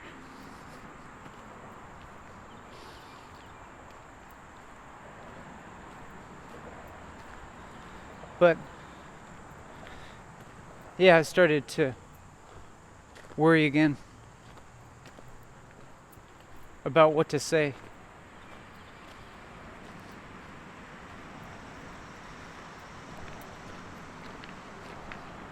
And just I don't even know what happened in that last gap. I can't even remember if I was thinking anything or not.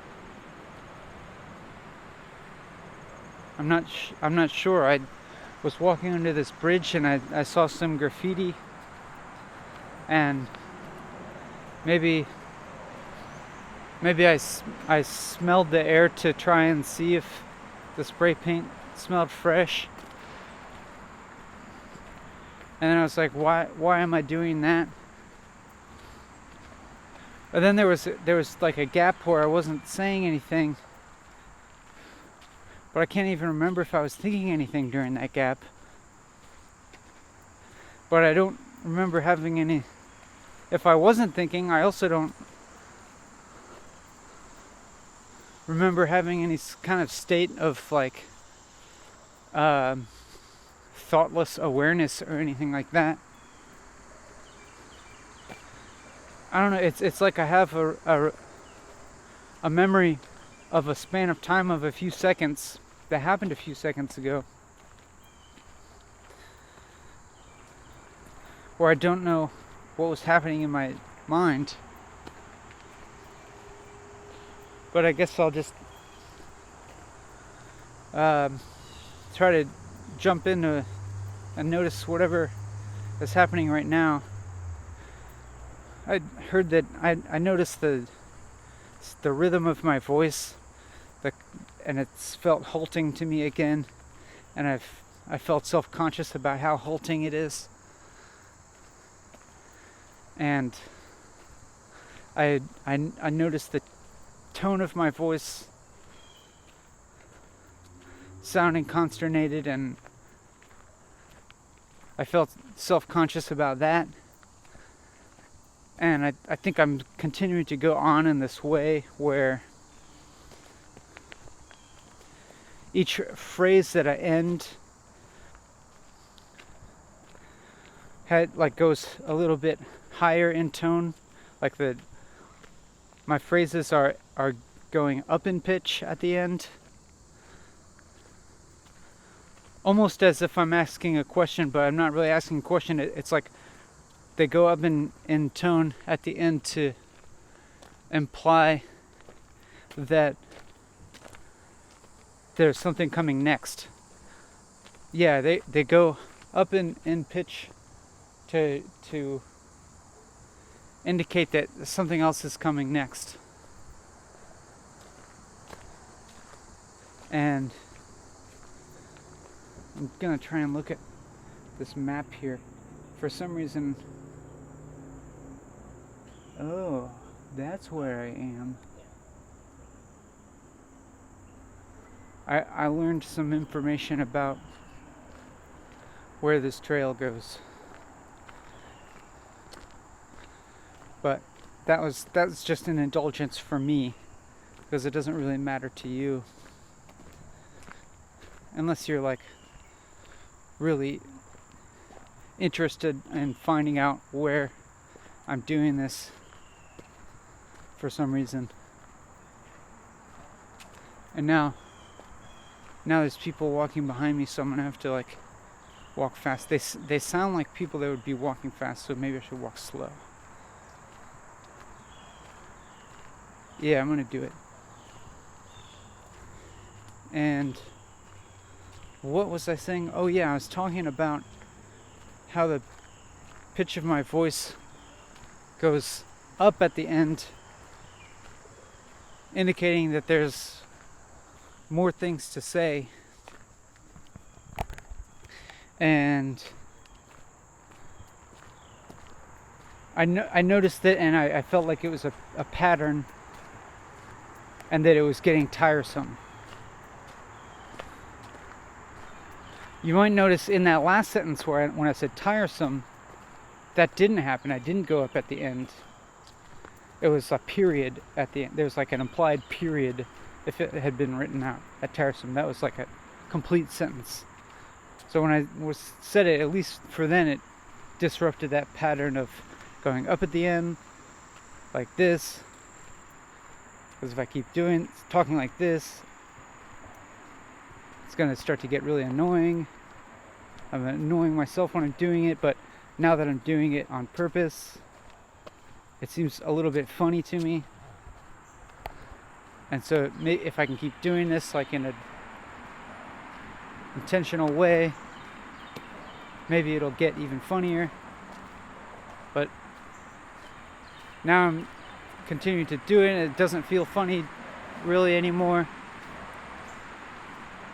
But now it just feels like I'm doing it unintentionally, like it's become the natural kind of progression.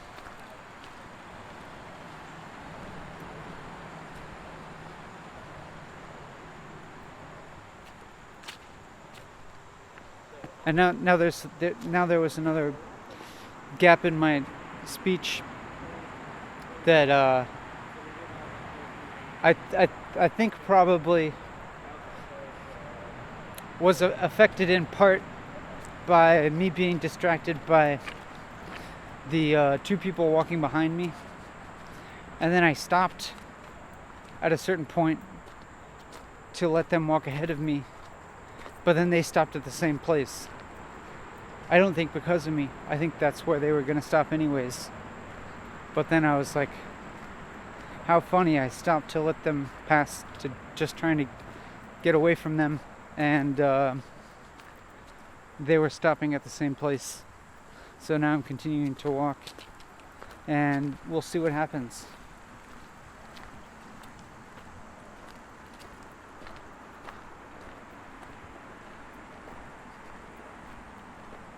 There's a different part of the trail that I can walk on, but I see people in front of me walking really slowly, and so if I walk at my normal pace, I'll catch up with them. So I'm gonna walk slowly for now, and then maybe at some point, if I decide, I'll walk faster and then try to overtake them so that the time when I'm near to them is minimal, so that I can keep focusing on talking to you, is the idea. We're past the 2-hour mark in talking, and I really don't know why I bring that up. There's not really any connotation to that, and I don't know, maybe I thought it would lead towards another thing to say, and I suppose it did in some way. Yeah, brows furrowed again.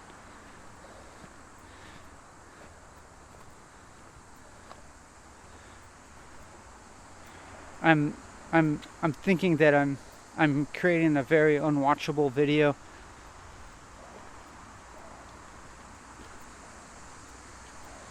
And that maybe I just shouldn't be doing this.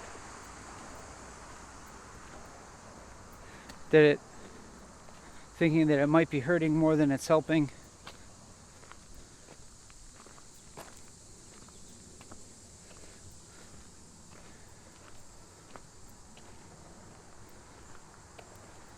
And that's something I question often, but I've already talked about that. So I'm not I was about to say I'm not sure what to talk about next, but sometimes it seems like if I can just avoid that question altogether, then I'm better off.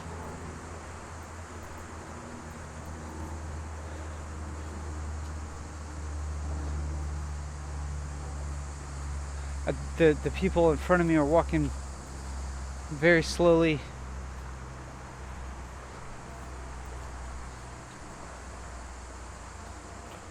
And I would like to continue walking on this trail.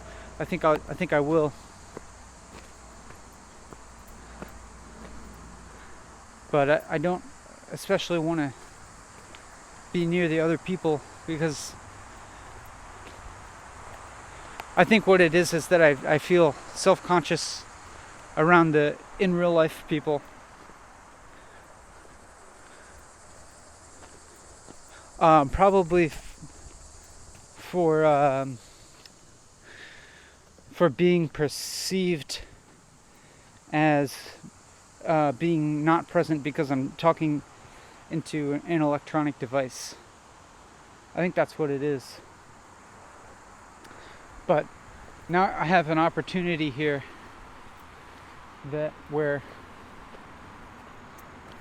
actually no, I'm not sure. I can go this direction on the trail, because there's a Y here in the trail, and the people in front of me went left on it. So now I'm going right, and I'll see where it leads me. But that's not really important to you. Maybe what's happening is I'm just getting myself a little bit too worried about your your experience. I'm worried about you being bored, about thinking this video is terrible, and it could be that worry is going to become self-fulfilling, and it will become, and because of that it'll become boring or terrible, because it's not very enjoyable to hear somebody worry,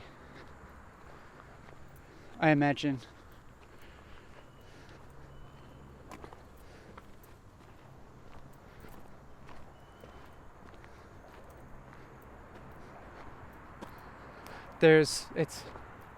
I'm not sure exactly where I am, but on this trail, but it could be that it's starting to look like a place on a trail in which an event happened to me that was very traumatic. But I don't know, maybe I don't know if I'll feel good or bad about walking on this part of the trail again, or if it will trigger negative feelings because of this past traumatic event. Yeah, I think this is that part of the trail. But, and I do feel some negative, some sad feelings, really, in association with memories of something that happened in this part of the trail.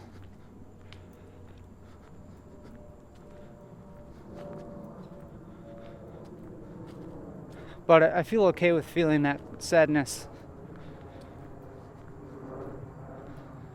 And it's not an overwhelming feeling.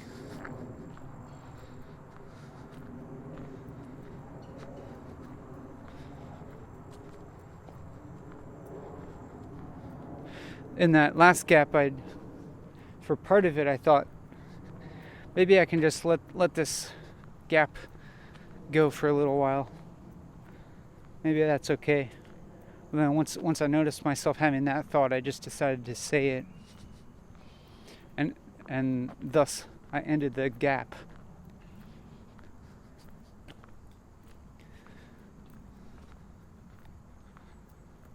And then in that last gap, I think I had a thought of like centering myself or something.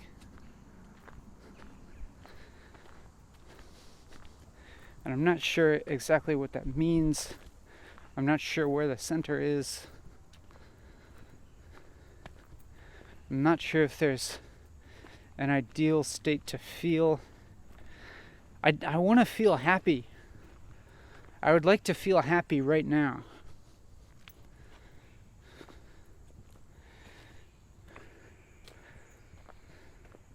But I only have like a really vague idea of what that would feel like.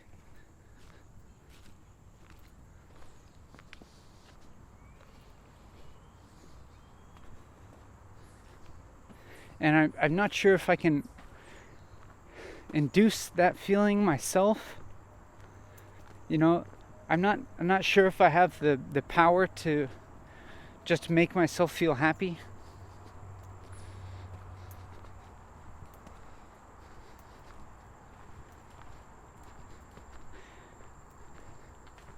And I'm not sure how I would go about doing that.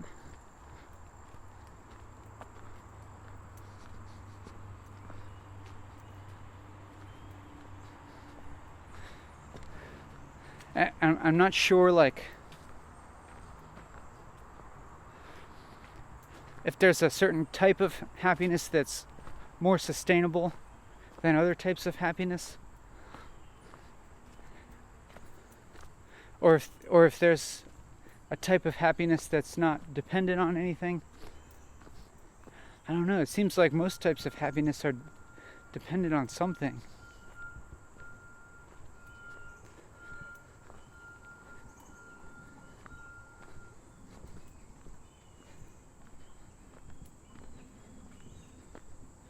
And if I do feel happy, is it then just going to lead to more unhappiness after that?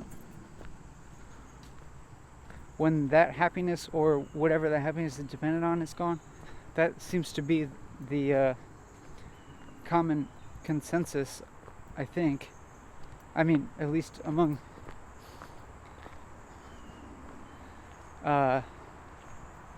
Buddhists and New Agey people that I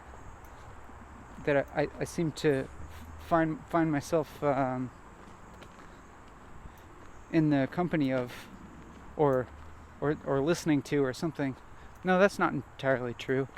I think I experience. I think I spend time with a pretty wide variety of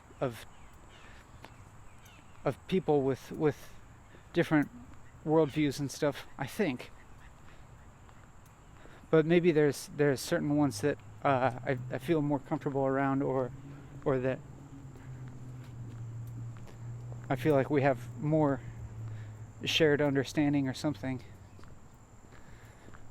or a greater shared worldview or something, and so maybe it's easier to communicate more about more nuanced things.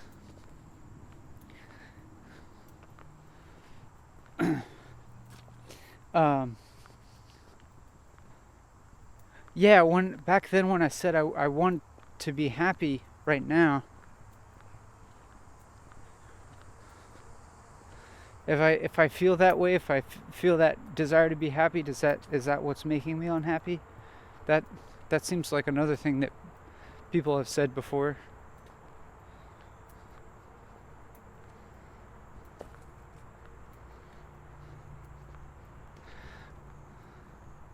Is there am I in a thing that I can snap out of?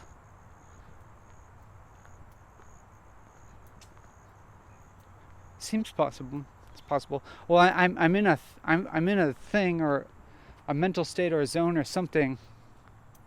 I've noticed of talking to you.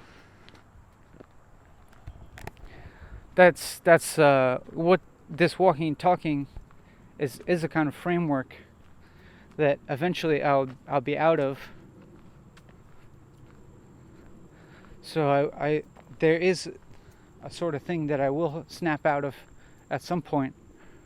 But is there something else going on that I can snap out of within this framework of walking and talking right now, like when I'm talking to you?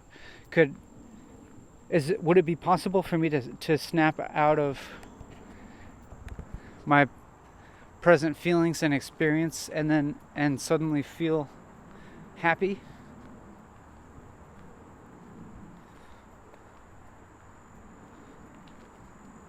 Well, I guess, like I said before, I'm having. I can't exactly imagine what happiness would exactly feel like.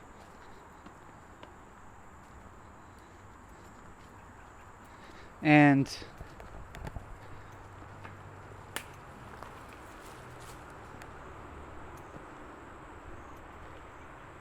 like I'm questioning, like maybe this is happiness, maybe this is a form of happiness.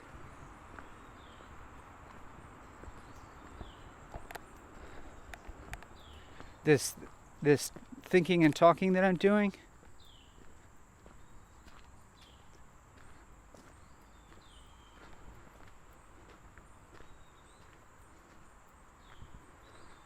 And then I thought, I don't know. Well,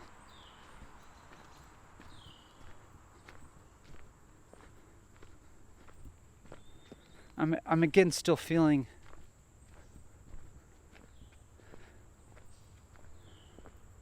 pretty self-conscious about hearing myself talk, with the knowledge that you are listening.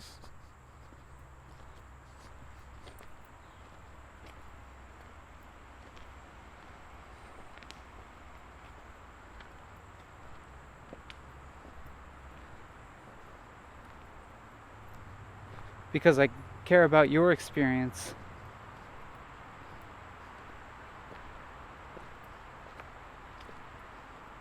Maybe it's that I'm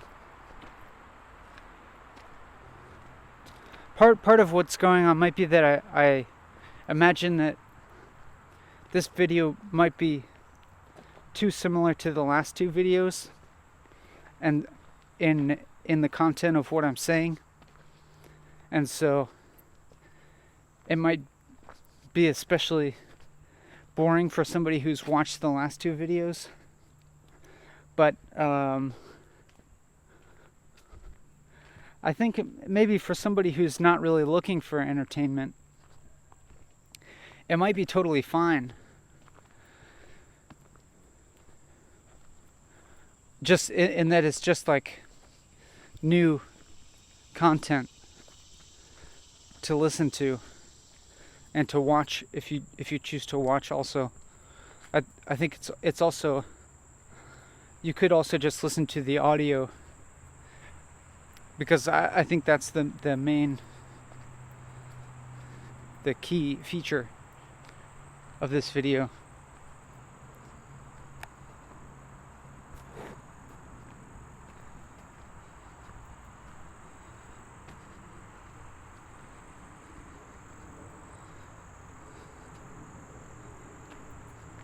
That was another long gap, but now I'm trying to figure out a way to come back in from gaps other than just saying that was a long gap. You know, a way to resume talking after not talking for a few seconds, other than what I've done almost every time, which is just point out the gap. So here's an opportunity to do that. Like I'm trying to do something other than just point out the moments when I wasn't filling every moment with speech. And this is a particularly challenging moment because I was walking past some other people who you may have heard, and I was attempting to continue to talk unselfconsciously even when I was passing right by them, and I think it was relatively successful because I did say what was honestly on my mind when I was passing them, other than maybe saying specific details about my would-be self-consciousness while passing these people. That is, I didn't say anything specific about passing the people as I passed them, because I would feel more self-conscious about that, because it would likely be causing them to feel self-conscious if they realized they were being talked about to someone else, or from their perspective being talked about into some kind of electronic device.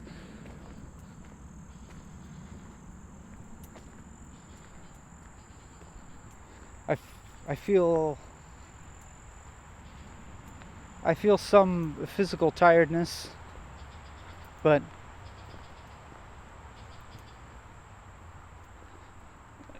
it's not anything unordinary.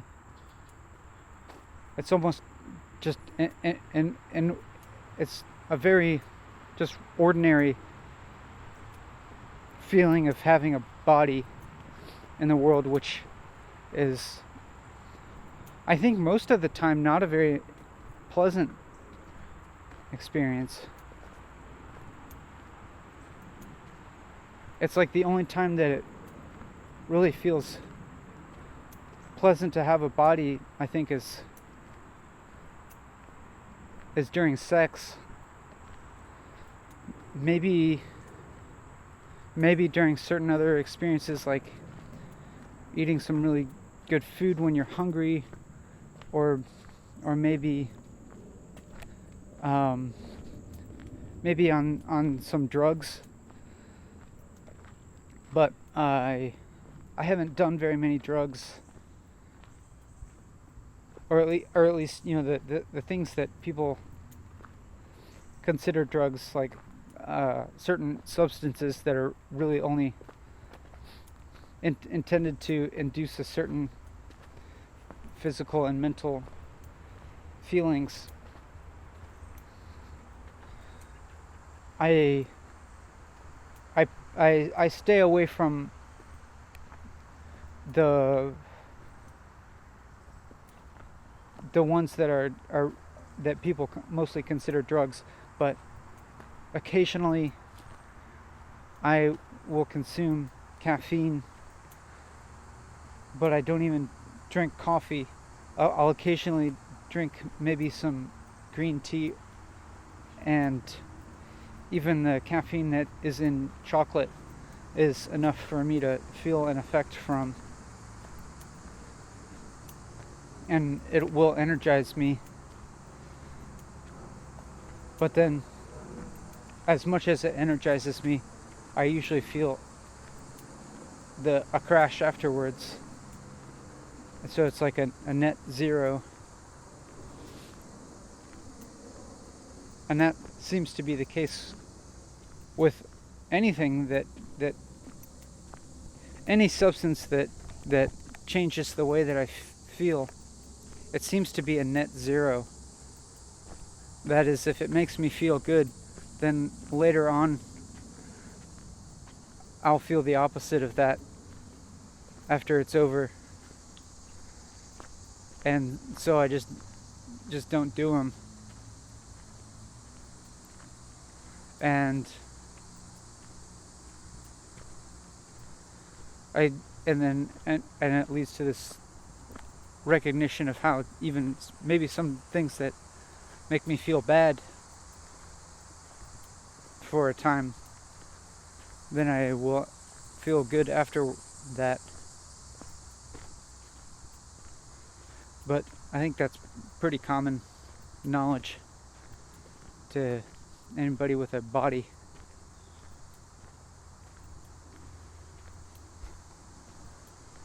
I feel just now as having a feeling of dreariness, of like a feeling of like, how long is this experience going to continue? I just want this experience to be something different.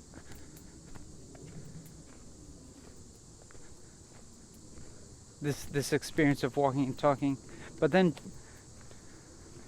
and just now, as I said that, I don't know if it had anything to do with saying that, or if it was because I said that, there were some moments where I felt a slightly different experience of time passing.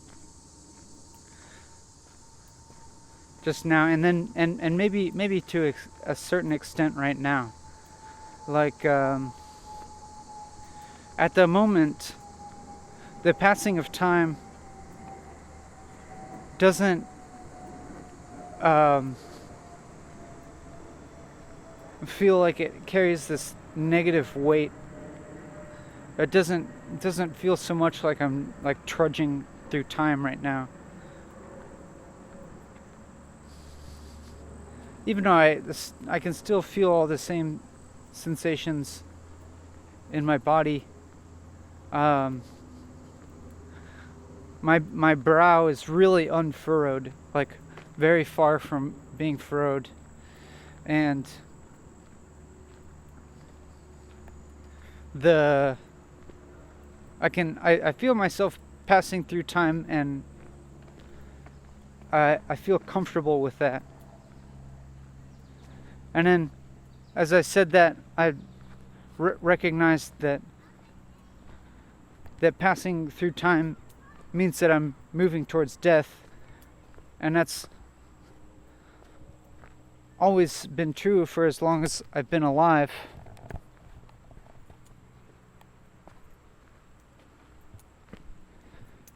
And sometimes that thought feels negative, like death will be a painful and sad experience. And I don't want to give up this experience of being alive. And sometimes that thought is comforting, knowing if my present experience doesn't feel good to me, then knowing that I will die eventually, that means there will be an end to it. And so sometimes that feels like a positive thing.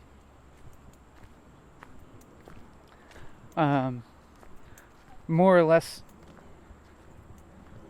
I feel like it's kind of a non-event death.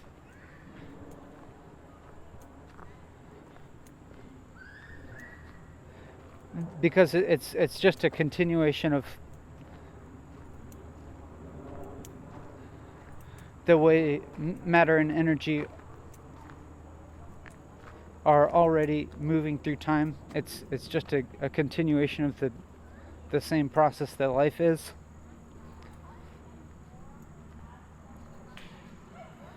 And so I think that it isn't going to lead to something that could be classified as negative or positive. I think I think of it as the ending of the negative and positive dichotomy, of the end of the even having feelings, because it's the end of having something that could be experienced as a body. It's like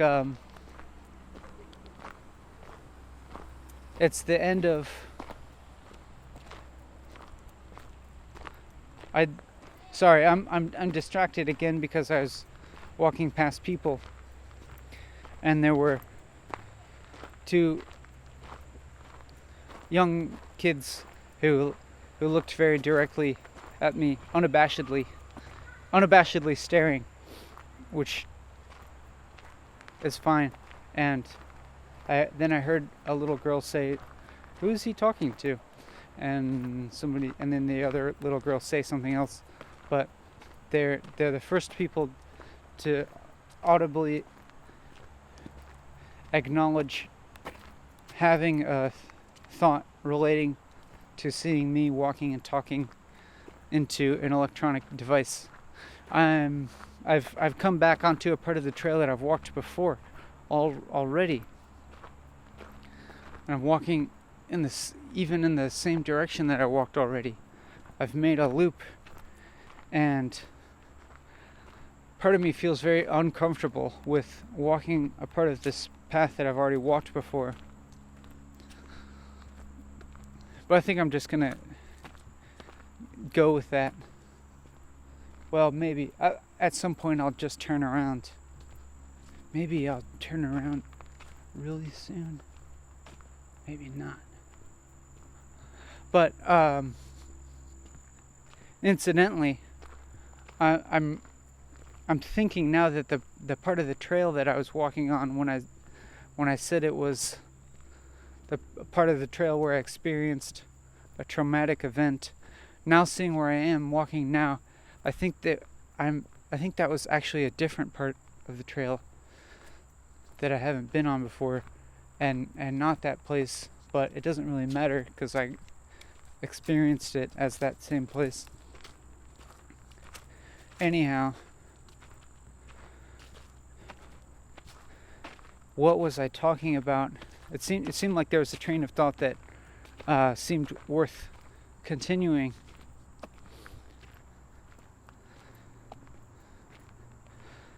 Oh yeah, I was talking about death but I don't really feel like talking about it anymore for now. I just now looked at the video camera, and it displays how much time has elapsed while making the current video. And I saw the time, and I wish that more time had elapsed. And I felt like I still have a long time to go. And then I felt that dreariness of time passing, of time passing feeling like drudgery.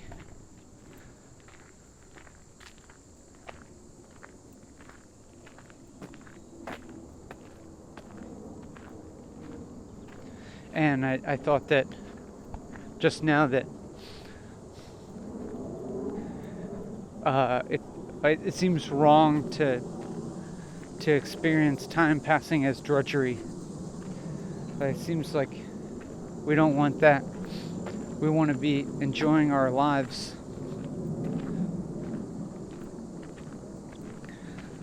But what does that mean?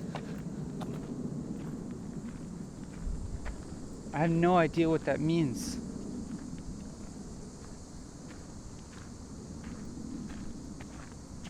Am I enjoying my life right now? I don't know. It seems like it. I'm doing a thing that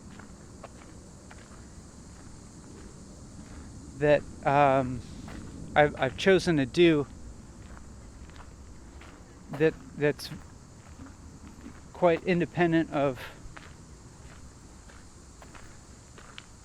anybody else, in that it's not work in the sense that it's a job that I'll get paid for,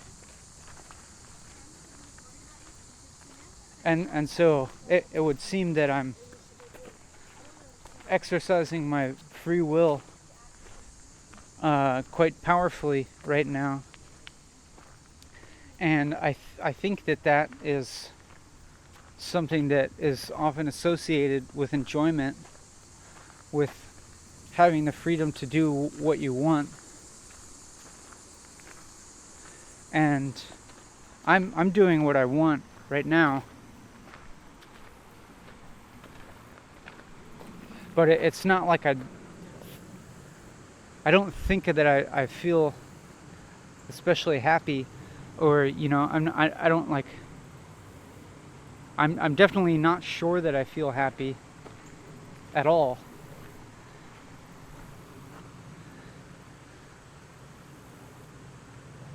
And I don't know, maybe I wonder if that's something that is comforting for you to hear.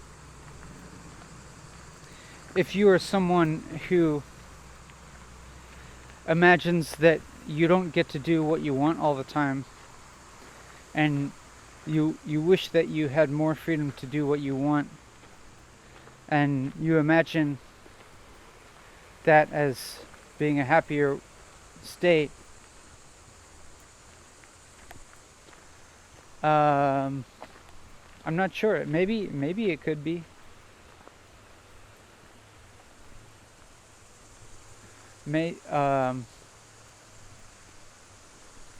But I'll tell you that I'm a person who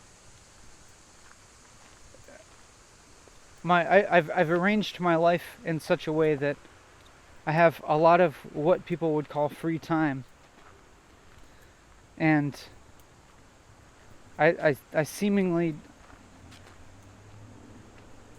I do things that I want to do with that time.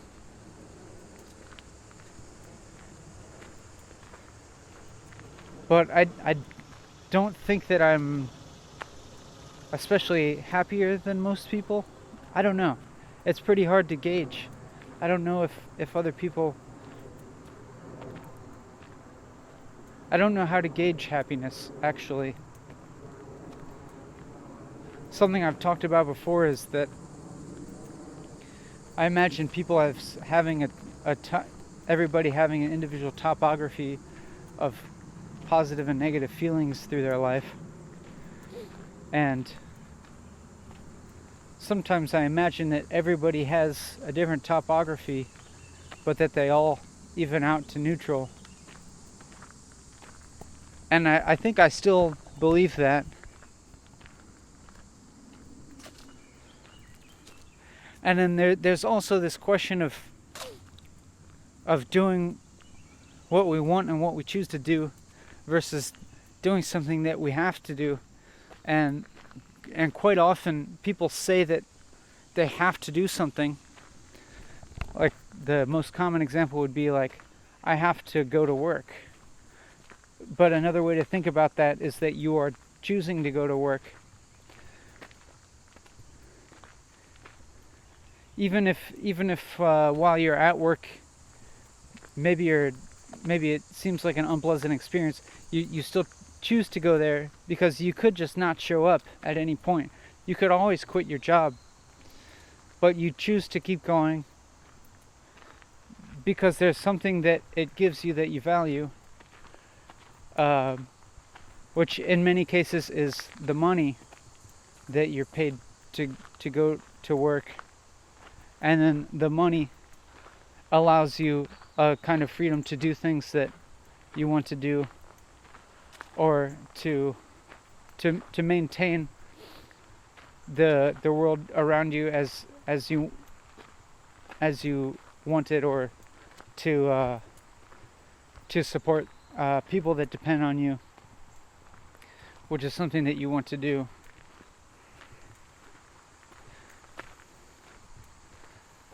And so you don't have to think about it as having to do anything, but you can think about it as choosing to do things, even if they involve unpleasant feelings, because they have a certain reward that allow you to be happy in another way. And so I say that I'm doing what I want to do. I do what I choose to do, but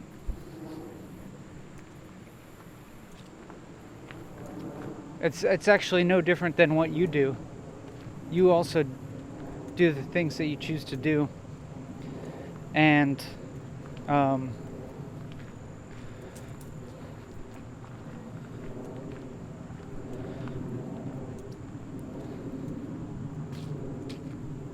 don't imagine that.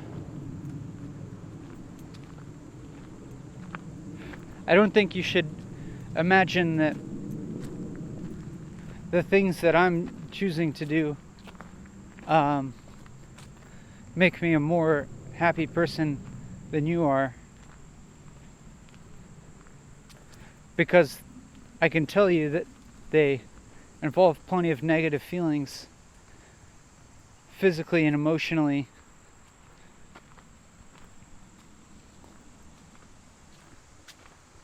And that I'm not constantly enjoying every moment of my life. Although I'm not exactly sure now what enjoyment feels like.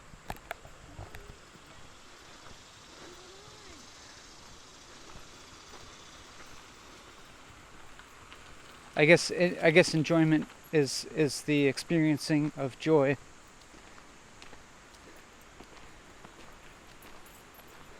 And that I think most people would consider joy as being deeper than happy or sad.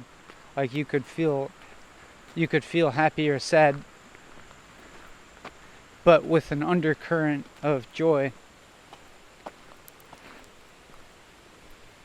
And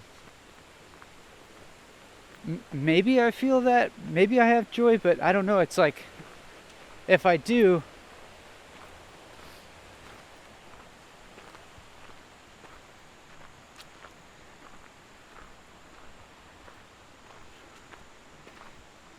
I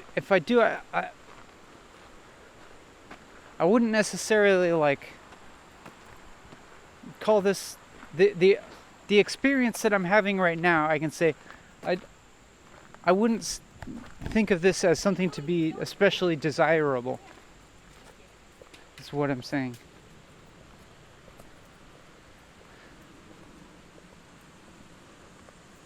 Like, I can imagine what your state might be like, what the experience of being you could be like, and I don't imagine it as being worse than the experience of being me. I mean, maybe temporarily people have, when people have very unpleasant feelings or sensations, physical, emotional pain, etc., at least temporarily, one person could be suffering a great deal more than another person. And in that situation, of course, yes, if you're suffering, it would be desirable to be having a different experience, and there might be other people having an experience that doesn't involve suffering at that time. So you could look at other people and find and imagine their experience and desire to be that person instead of yourself, or to be having their experience instead of your experience. But yeah, overall, like what I said about the emotional topographies, I don't think that overall, I was gonna say that I don't think that overall, like, one life is desirable over another life. But now when I think about it, I'm not so sure about that, because at least I can now when I think about it, I can imagine some people's lives as involving more suffering than other people's lives. Like, now I'm kind of going against the whole thing that I said. I'm not sure. I'm really not sure.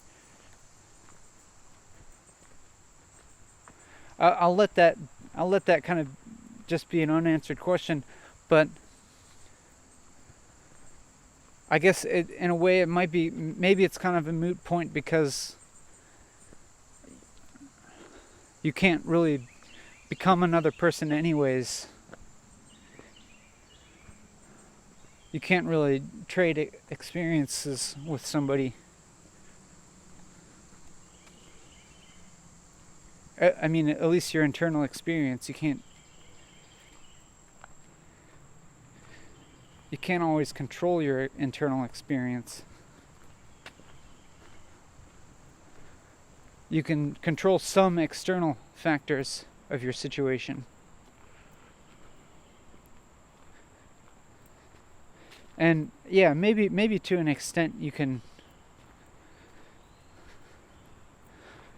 adopt practices that what am I saying? Nothing that I'm saying has any truth to it. You can do things that do affect your internal state, and everybody learns how to do that.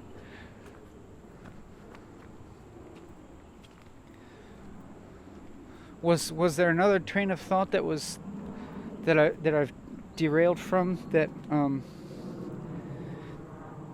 merits continuation?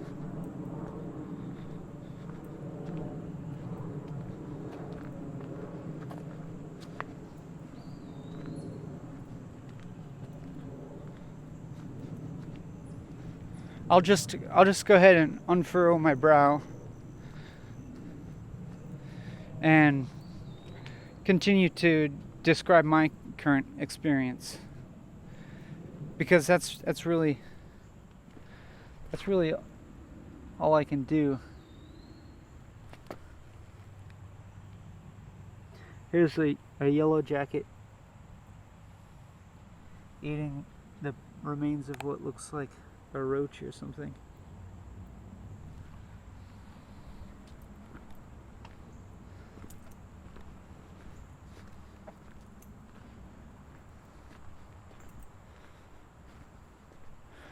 That wasn't really describing my experience so much as describing a specific external object. But that's fine.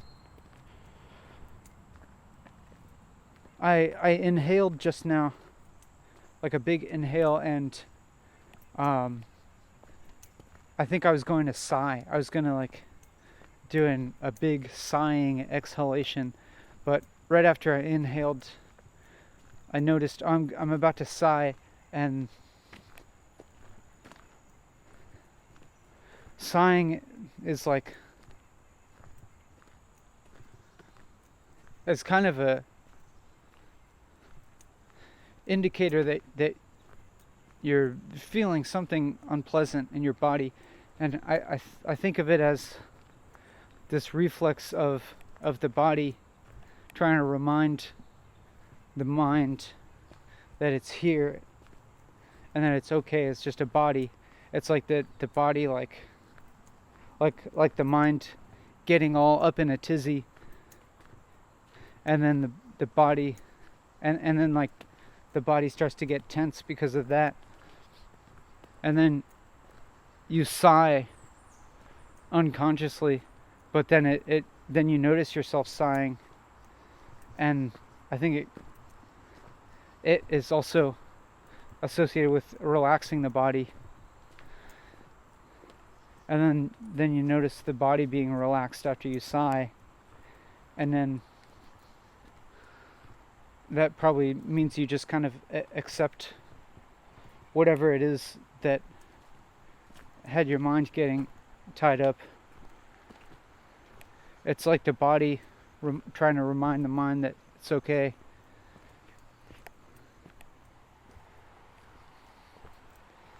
But that time I noticed the sigh before it happened. And I wondered,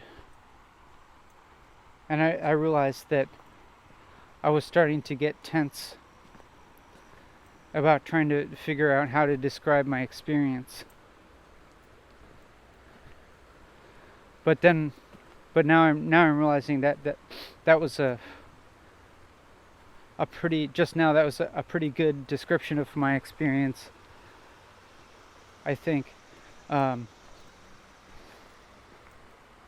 As a kind of noticing my experience that I haven't noticed before.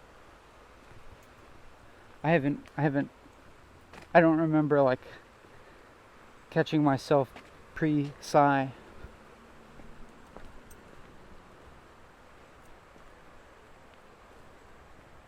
Some gnats have been flying in my eyes. I don't know why they do that, why they fly right into your eyeball. It seems like intentional. I wonder if they see my eyeballs as a source of water.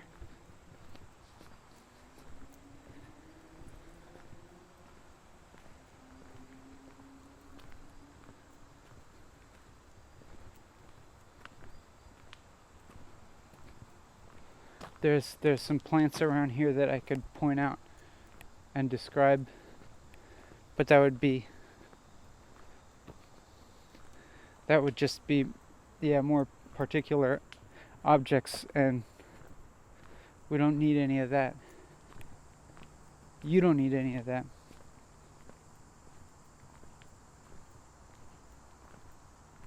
Probably. I don't know, maybe I should do that and jump back and forth between describing this specific object and material world and that and describing inner experience. to jump between the two rapidly might be fun or interesting.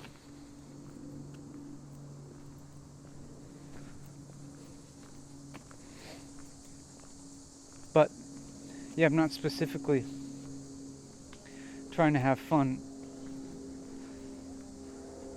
or interest.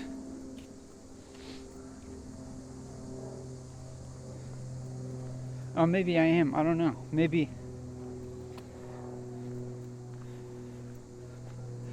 I am trying to create an experience that's interesting to me by doing this. More gnats keep flying in my eyes.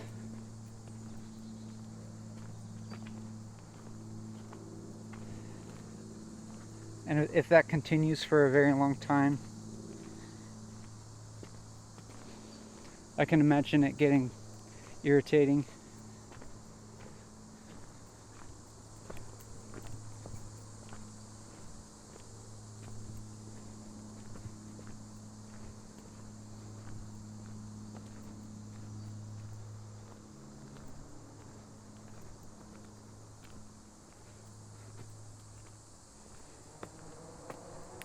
I'm not just gonna come back in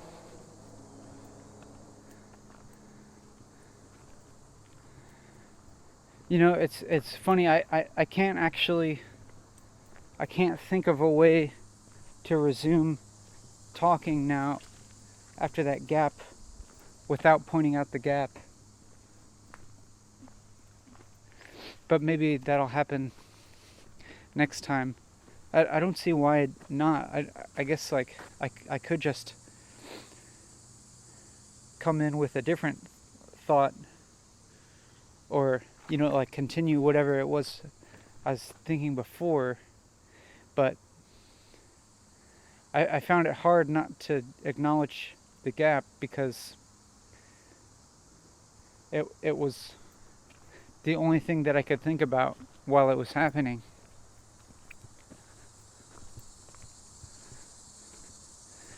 I'm not sure if I should say every single thought that I have,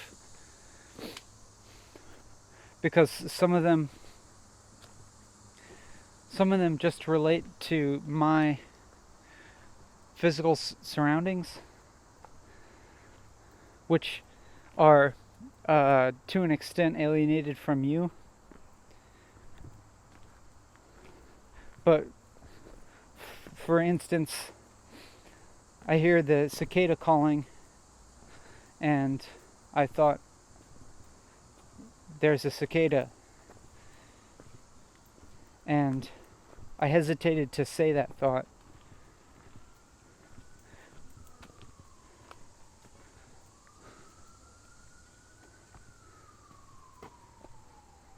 I'm not sure why. You can probably also hear the cicada and this siren.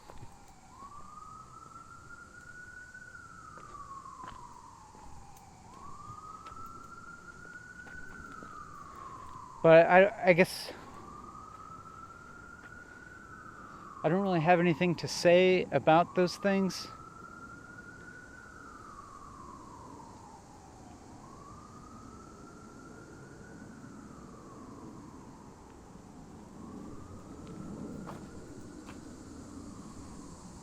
I feel bad because I've been having some thoughts that I haven't been saying, and they're thoughts that relate to, ow. I think something just stung me.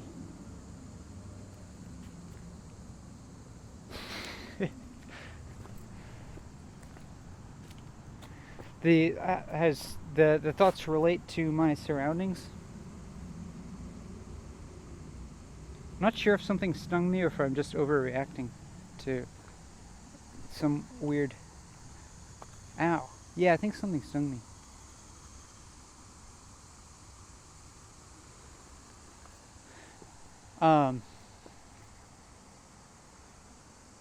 yeah, it's like this environment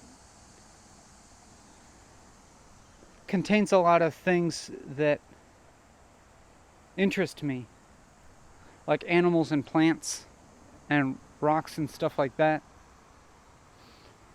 And so I see them, and they just kind of captivate my senses. And so it's either maybe that I think about those things.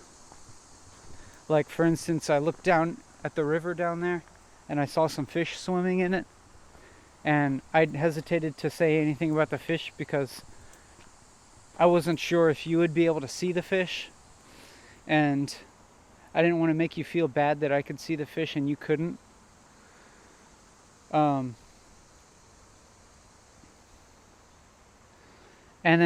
I think that at other times that this environment maybe just kind of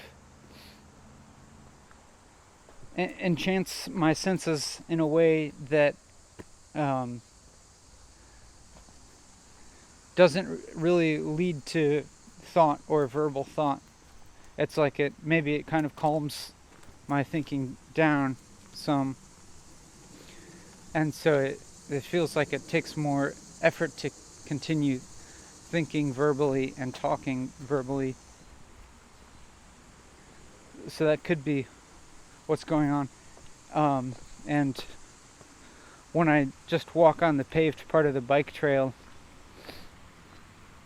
maybe it's just, even though that's like active with more people, that maybe it's really just centrally a much less interesting place, and it allows my thoughts to flow more rapidly because they're not being distracted by any kind of sensory information that's coming in, because the sensory information is so kind of predictable and uninteresting. When I'm on the paved part of the bike path, it just goes through grass, and there's predictably just a bunch of people jogging and biking there. But now I'm like on this trail that I don't think I've been on before, and it's varied, and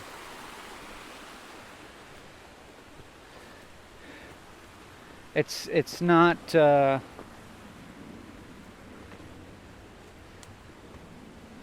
like the material around me is varied in a way that's so complex and unquantifiable that it's like an unlimited amount of interest is possible.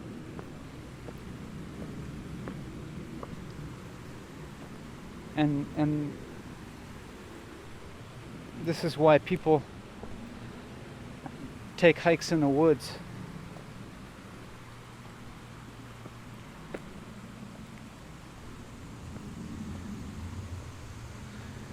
So I won't beat myself up for the rate of talking being slower in this video.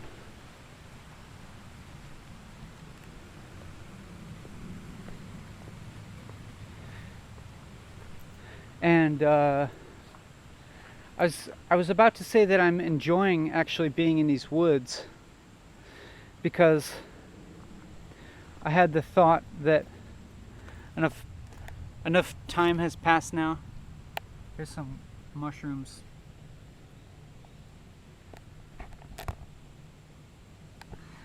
Enough time has passed now that I could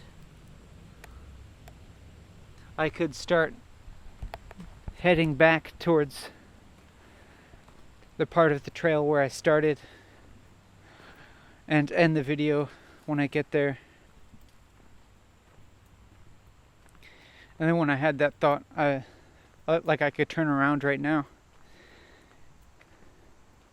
And then I had the thought, oh, but I like being here in the woods. Or I am enjoying being in the woods here. So when I thought that, I was like, oh, maybe this is what enjoyment is.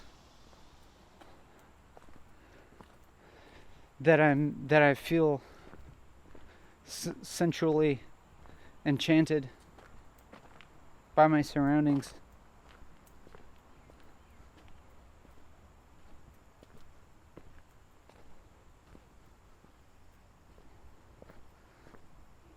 And I have this feeling like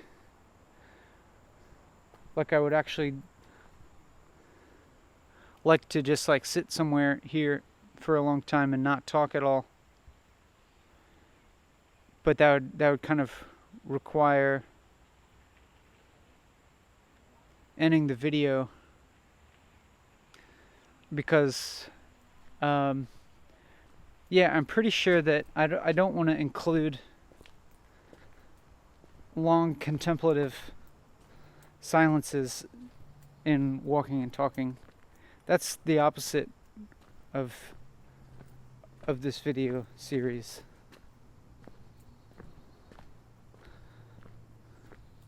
And that would be just enjoyment, and I'm going to abstain from that enjoyment right now and continue to talk, which feels more like work. And it could be that it only feels like work because I've set this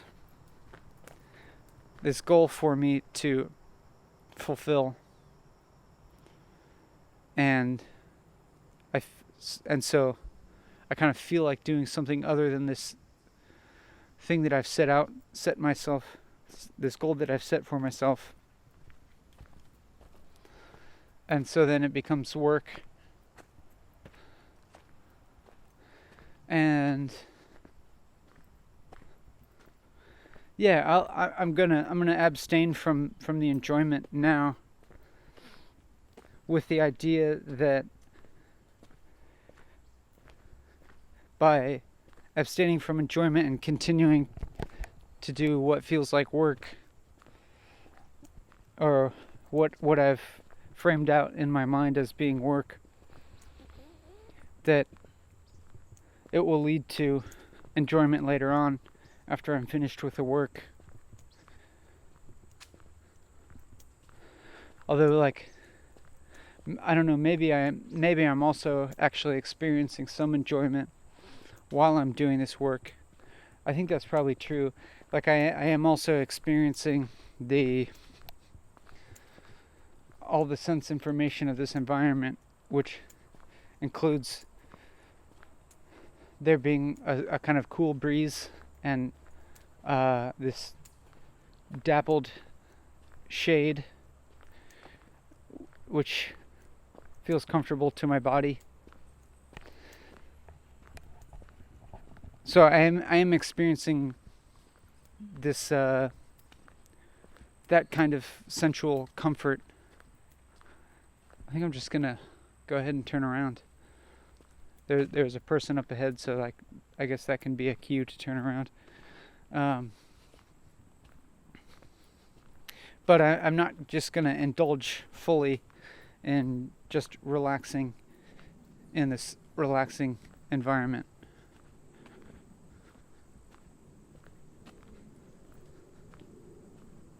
I also I feel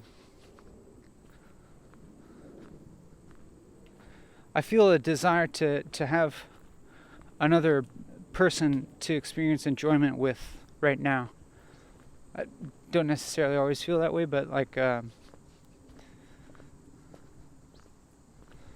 why is it that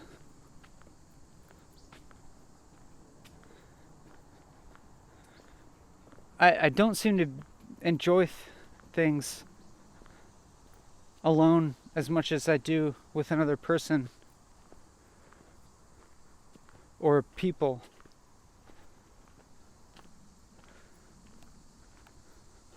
I think mostly probably with either one other person or small groups of people, as opposed to large groups of people. and it might be I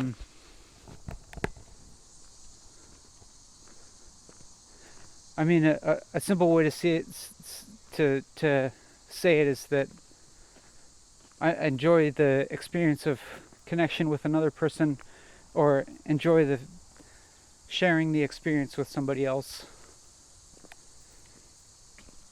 And maybe that's a form of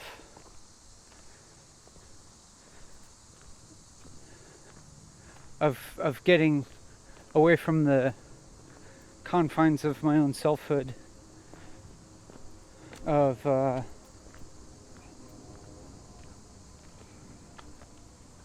like if you can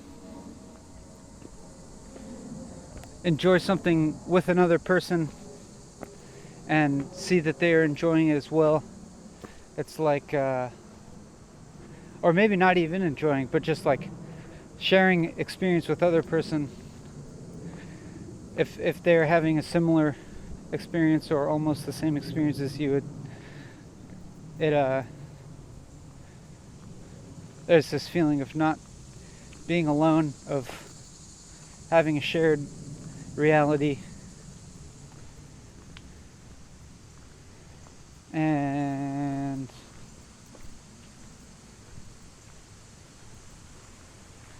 like you're not the only one that has this experience of having a human body.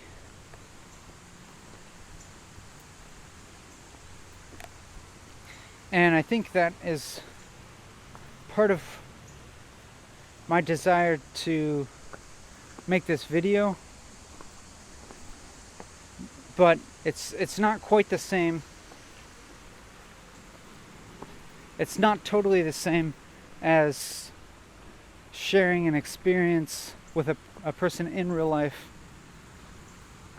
where you actually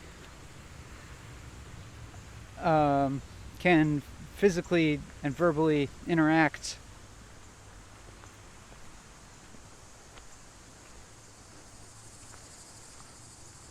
Like this is something that is going on the internet, and that both of us are, well, I'm experiencing walking in this woods, and you're experiencing watching this video or listening to this video.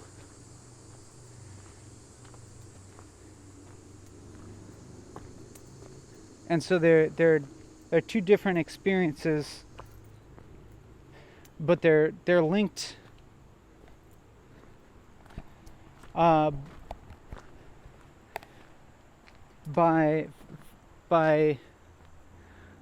some shared visual information, in that you see the representation on the screen of what I'm seeing. Like we're actually seeing completely different objects. You're seeing a computer screen, and I'm seeing the varied environment that I'm walking through. But the computer screen is representing, is redisplaying the information, that's the light information that's entering the video camera. Like the light is coming from the sun, it's bouncing off the objects here in space, going into the lens of the video camera, where it becomes recorded as this digital information, and then that gets represented on the computer screen in such a way that you get the visual image of where I am. And similarly, the sound comes out of my mouth and enters the microphone. The microphone vibrates with the sound, and that becomes recorded as digital information, and then it becomes represented by your speakers. such that you're able to get an accurate enough representation of the things that I'm saying to understand the same thoughts that I'm having. You can understand the thoughts that I'm saying, and that's mainly what is linking our experience.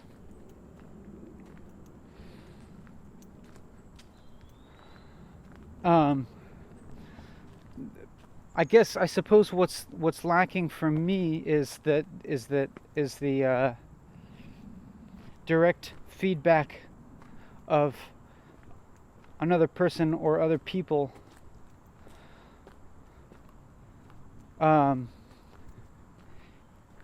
being able to hear my thoughts and directly and have them enter their brain and do something with them, and then respond with another thought to me that may or may not confirm my reality, or at least confirms the fact that we can communicate and have at least some amount of shared reality.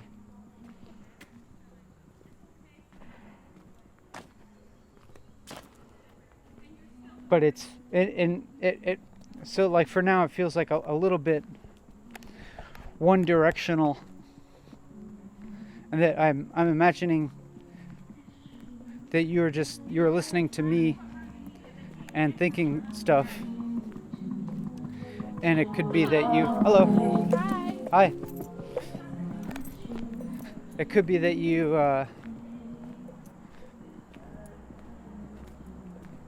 could respond with feedback later, through some form of digital communication, probably, about any thoughts you would have in response to the ones you're hearing.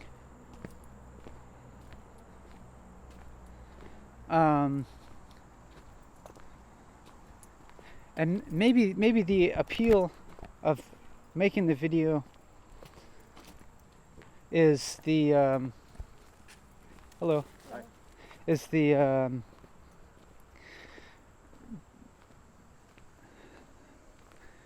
that many people can watch it and listen to it,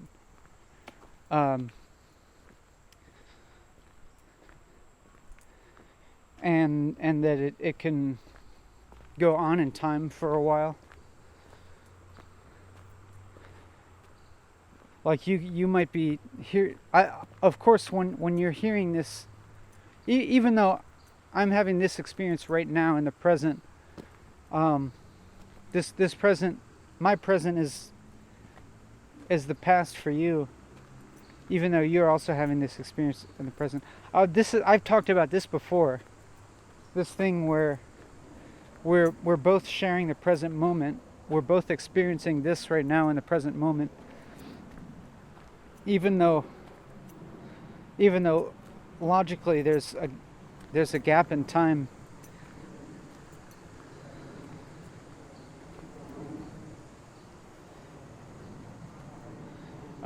Maybe it's the thing about the video is this interest of bridging that that gap in time. I don't know like how long this video will remain accessible on the internet.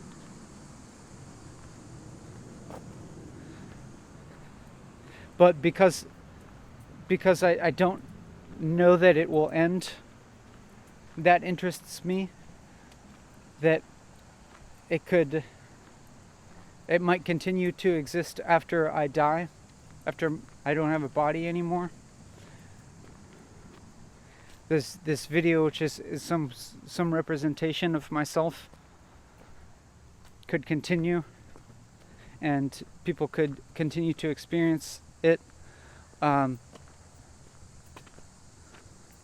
So maybe in a small way, it's a form of wanting immortality.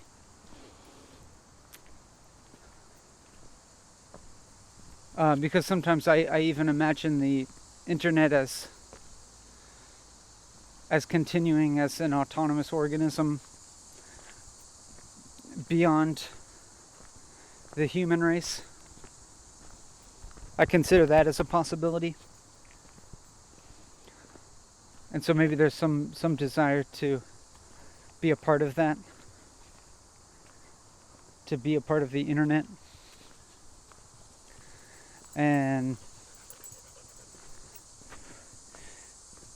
I think also the one interest of making this video is the possibility to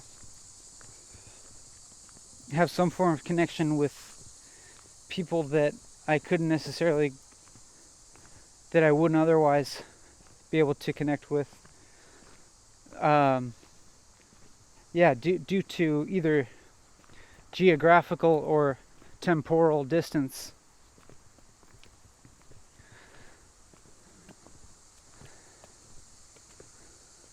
Or even like a situational sort of thing where I know that it's easy for people to become kind of isolated from each other, where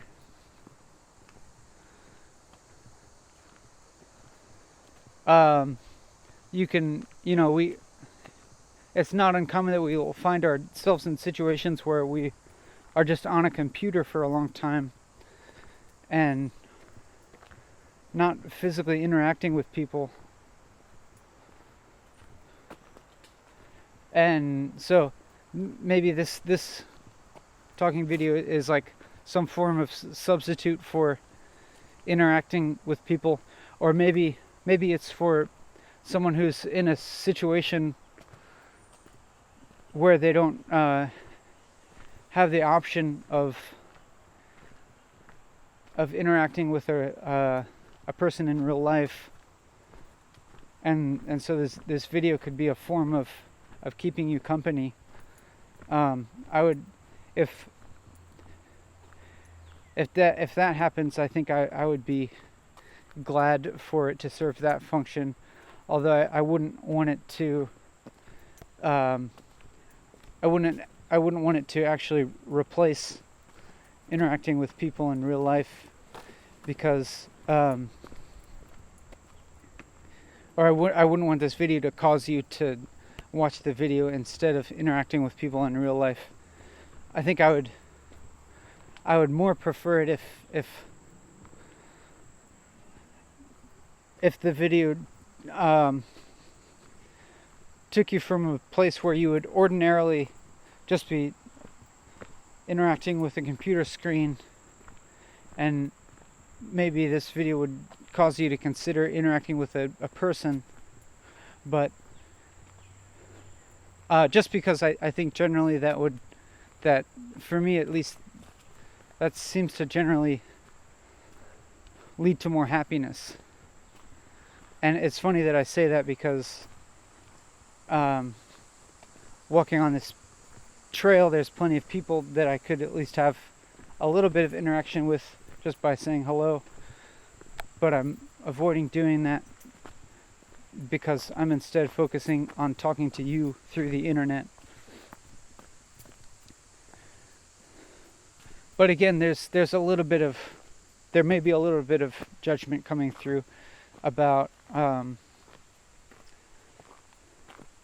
a preference for real life interaction as opposed to just digital interaction. And ultimately in the future, I'm not sure. It seems possible that the digital interaction could really just take over and actually replace the in real life interaction. It seems like a possibility, and if that's inevitable, that's it would probably be best to just accept it rather than resist it.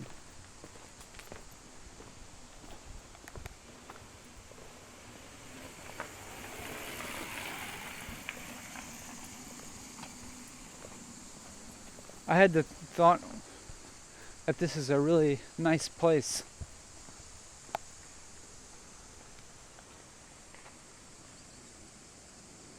And so every time I have a thought like that, oh, there's a turtle. A big turtle. I don't know if you can see it at all.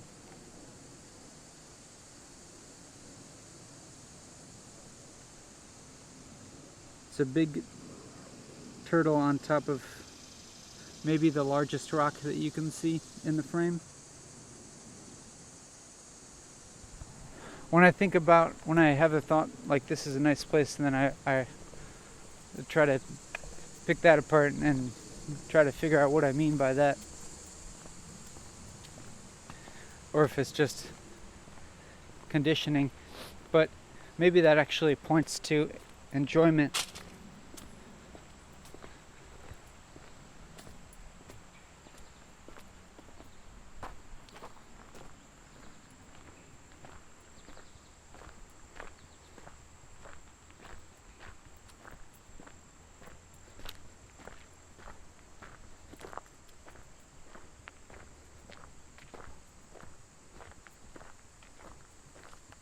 Again, the quiet here, I think, is relaxing me. And I'm not sure if it's actually a quantitative relative quiet. Like, I'm not sure if you had a decibel meter, if this would be quieter than like being inside my house. Yeah, probably a little bit. Well, maybe, I don't know. Maybe the cicadas are kind of loud, but the types of sound happening seem to be relaxing to me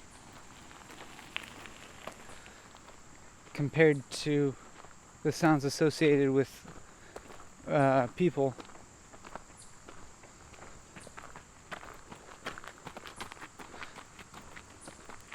And I wonder why that is. Maybe it's just that I have been around the sounds of people for a while, and that this is different, and it's the difference that is pleasing. But maybe it's possible that there's something that's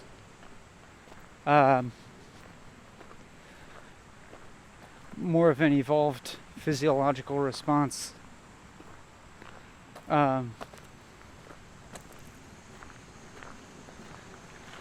With the idea that maybe as a species, humans have existed in a much less developed world that was closer to these sounds of other of the non-man-made world. I think I'm walking the wrong way, or not really the wrong way, but I'm walking in.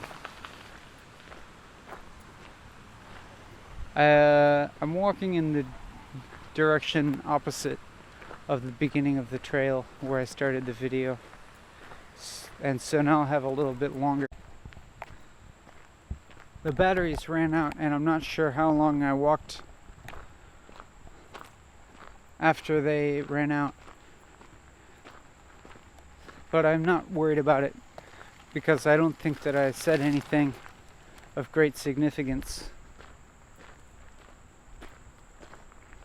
I'm walking now back in the direction of where I started on the trail. I know that most of the video has passed. That is, more time has elapsed during this walking and talking session than will elapse before the end of it. And since this does feel like work, that's like a good feeling, like when you're going to be getting out of work soon. That kind of feeling.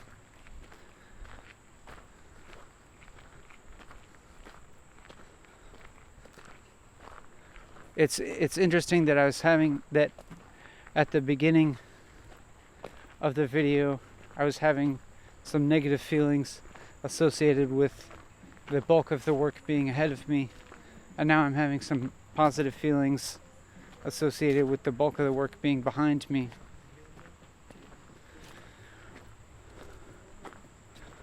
I guess that's just how things tend to work. I feel distracted by this music that is happening. There's some people walking and there's like some sounds, and then now I have this self-conscious feeling that I'm like being observed, which is entirely possible that that's true, but I'm not worried about it because I don't think anything terrible is going to happen.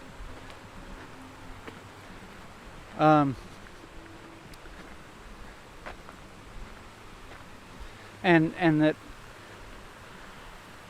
whatever discomfort other people may have felt at seeing me walking and talking with this video camera, I don't think it is going to be harmful in the long run.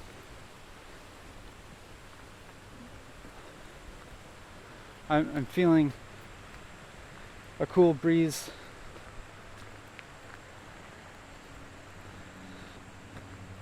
I'm thinking about, I'm looking forward now to the end of this video. I'm looking forward to stopping the video, to being able to stop talking.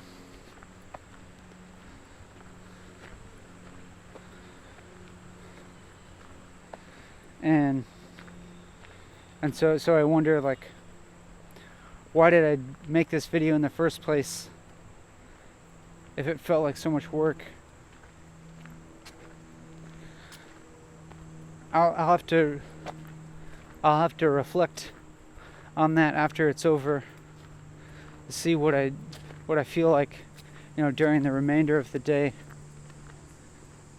and the subsequent day. And all the time I'm not sure if I'm gonna keep going. I'm not sure if I'm gonna make another video or not, or if I'll do something different, or if I'll go back to sitting and smiling, or if I'll keep doing both. I don't know. I never know what I'm gonna be doing. And sometimes I think about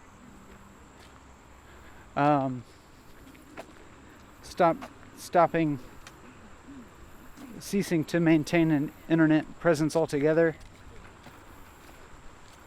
or ceasing to invest much time in it.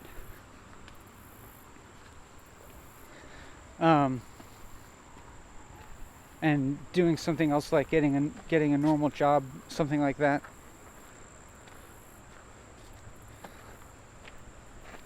Or doing more volunteer work, because it's quite possible that I would. I'm not sure. I do some volunteer work, and I do get some enjoyment out of that.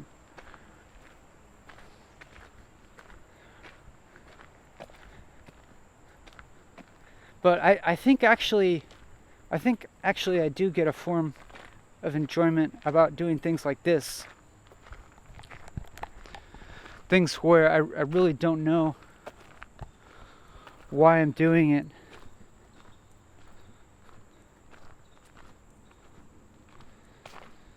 but there's, I don't know, there's a possibility of discovery, or a possibility of maybe connecting with other people in a new way, or something like that. And I think that there may be some enjoyment for me in exploring those possibilities.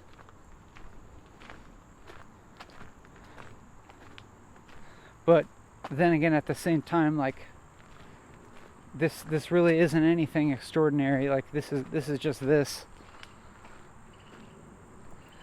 And it's not like I'm having a bunch of revelations. I mean, it's almost like every moment is always like a revelation anyways, or something, or like revelations are so frequent that they're not anything significant, and that they would, just because I'm walking and talking with a video camera doesn't necessarily mean that there's more of them happening. It's just like it's a certain framework set up where I keep talking, and within that, certainly discovery happens, and positive and negative feelings occur,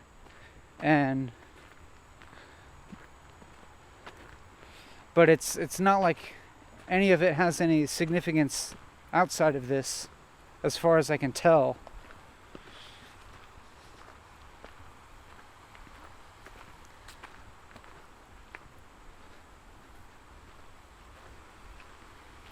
I mean, I suppose there's also there's a possibility that someone watches this video and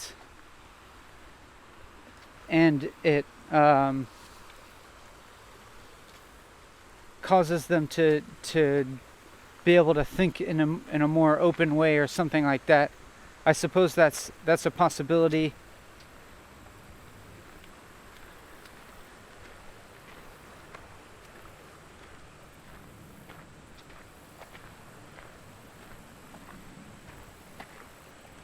But then again, like,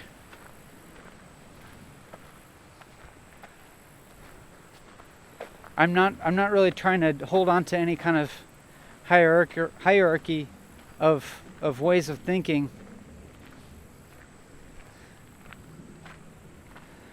Like, I don't think of, like, I'm not necessarily thinking of new ways of thinking as necessarily being progress. I don't know. I guess there's such a thing as progress in a certain sense.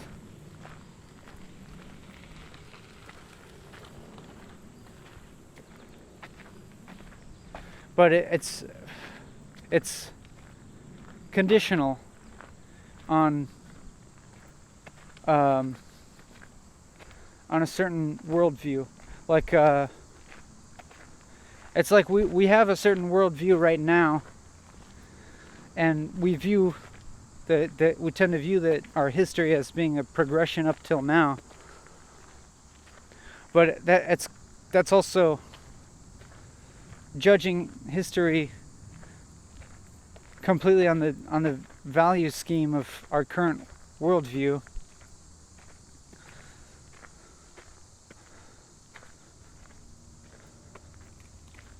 So it seems like, because of that, it seems like the present has progressed over the past.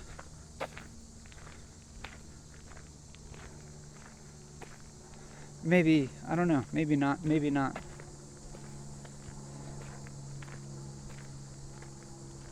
Pretty much everything is maybe not.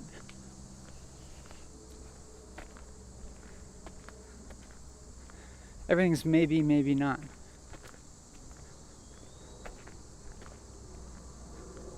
I'm trying to illustrate for you my soft and open, free way of thinking.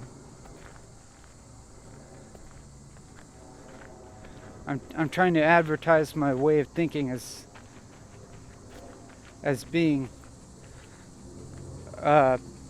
progressive, adaptable, flexible, dynamic, that sort of thing.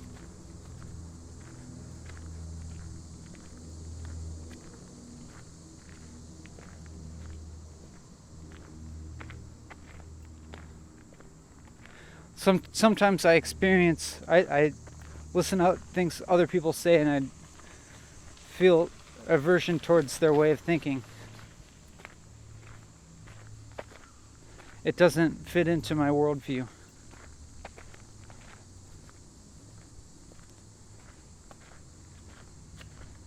I'm showing you how self-aware I am of my own prejudices.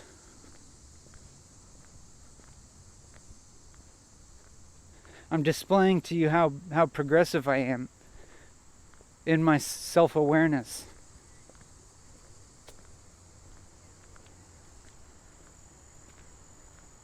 I feel dumb. Now I'm showing you how self-effacing I am by telling you that I feel dumb. Maybe I'm trying to appeal to you as being so completely down to earth, or such a completely normal person that I'm just like you. Maybe I'm just looking for connection on the basis of being just like you. I think that's a normal thing to want connection and to feel similar with other people.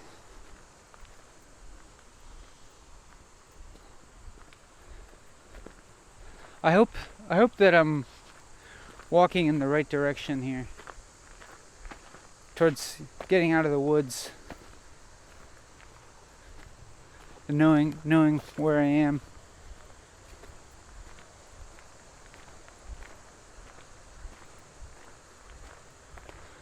I know that more time has elapsed in this video, I think, now than the past videos.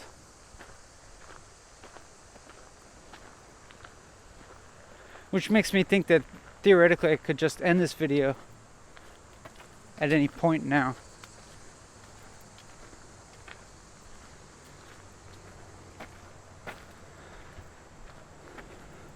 But then, that thing will be happening again then I'll just be walking and I won't be working. And I gotta be a hard-working fellow.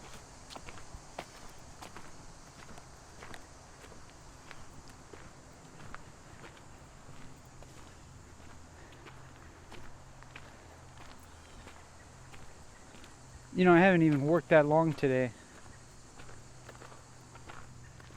But after the video ends, then I'll do other sorts of work.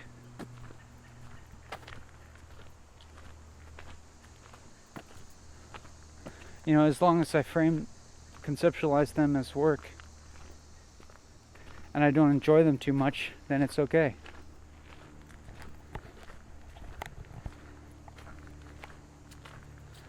I think there's a little bit of a tone of cynicism has entered my speech that you may have picked up on.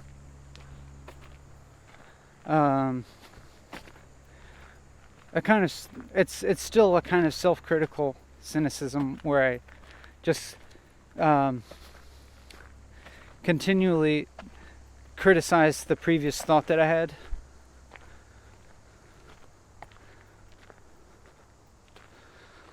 And that's fine.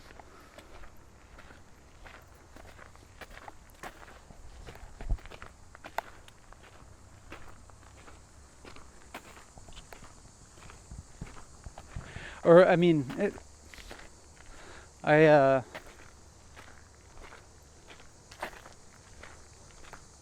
wonder how you have experienced that.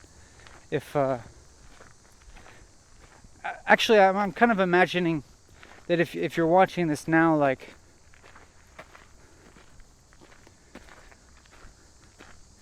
you might be getting somewhat immune to the ups and downs of the emotions of this, but it's still hard for me to imagine you watching this whole thing without experiencing incredible boredom.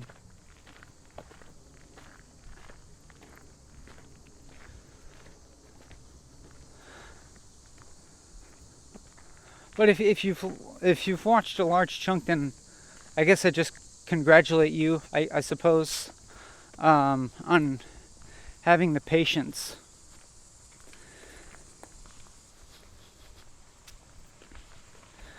But I'm not gonna make any judgments of whether this is a good or bad use of your time. That's completely up for you to judge or not judge. I feel the physical tiredness a little more. I'm pretty sure I'm walking in the right direction to get out of the woods.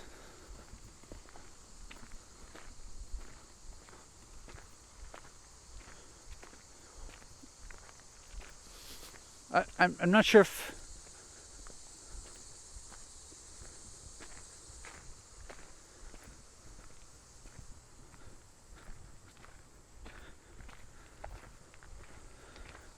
I was thinking that this is getting really uninteresting and I should just end it. And you know, I still have this feeling like this video that I didn't really discover that much in this video compared to the first two. I have a feeling about this video as being not as good as the first two.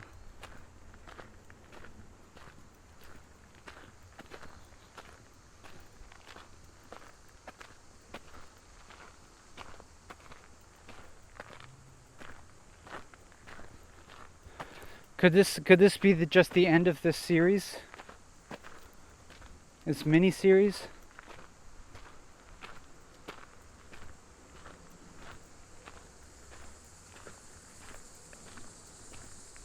It could be.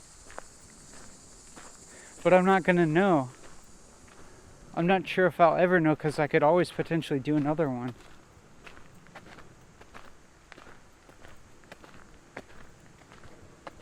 And then, you know, like, even if I end this video and I don't feel good about this video, like I think that this one is not as good. Like, either I could take that as a cue to stop, or I could also take it as a cue to continue and do another one, because, you know, I'll think, well, maybe you just need to continue this creative process, and you're actually starting to get somewhere because you've experienced this difficulty. You know, you've made a video that you're not satisfied with, and so if you're not satisfied with, then it means you're kind of priming yourself for a breakthrough of something better. And so there could always be there's always this potential of going further, regardless of how satisfied I am with the last thing I did. And it's just a matter of doing it or not doing it.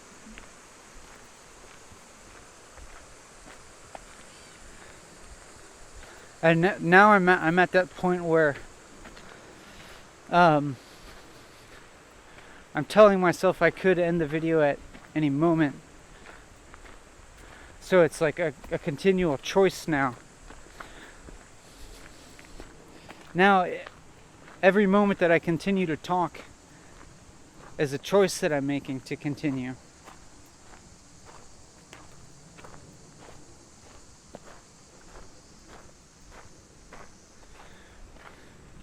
And that's interesting, because maybe it feels less like the sort of, it feels farther away from having to continue, or like, having to continue to fulfill a goal that I've set up for myself. Like maybe now I've accomplished I fulfilled the goal of a certain time length, and so now I'm quote unquote free to stop working. But so then when I continue, it's more by choice, and maybe that implies more freedom, or enjoyment. Not necessarily enjoyment. I'm not sure.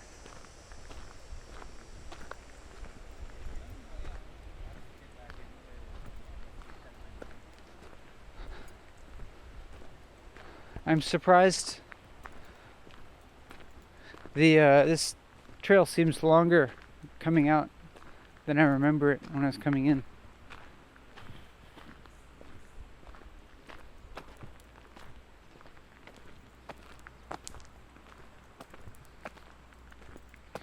I was looking at things in my surrounding and thinking about them, unrelated to thinking about talking to you for just a moment, which that means I got a little bit distracted from our interaction, if it could be called that.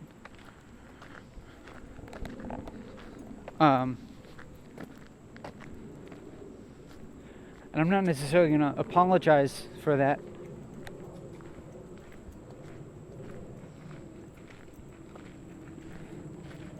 But I just want you to know that I am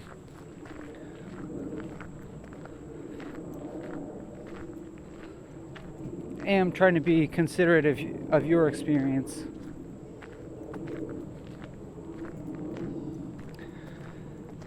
And if this video has disappointed you,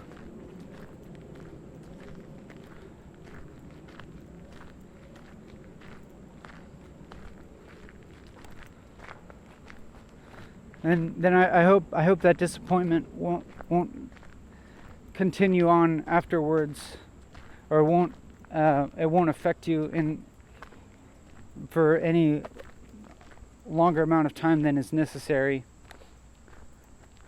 Or maybe even if you are disappointed in this video, it just means like that could be pointing to something that you do value and you want in your life that you didn't get from this video. And so maybe you can let that disappointment be an indicator or a pointer to what it is that you actually need. And you could find another way to fulfill that need other than this video, if in fact this video fails to satisfy that.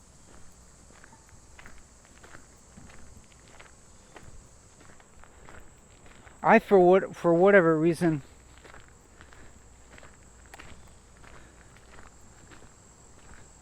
have maybe felt a little bit less mental energy than I did in the previous two videos, and so I wonder. So I'm thinking that may have contributing to what my current judgment of this video is as being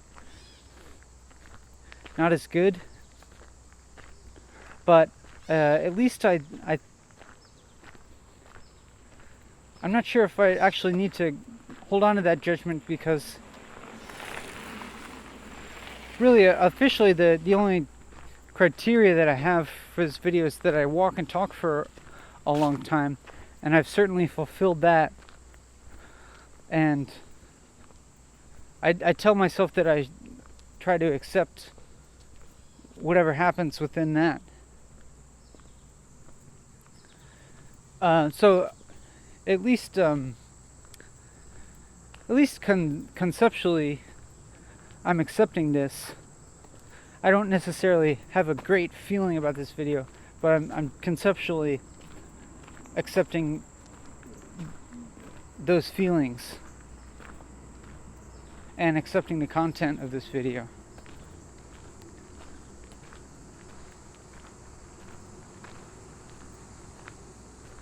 And I hope that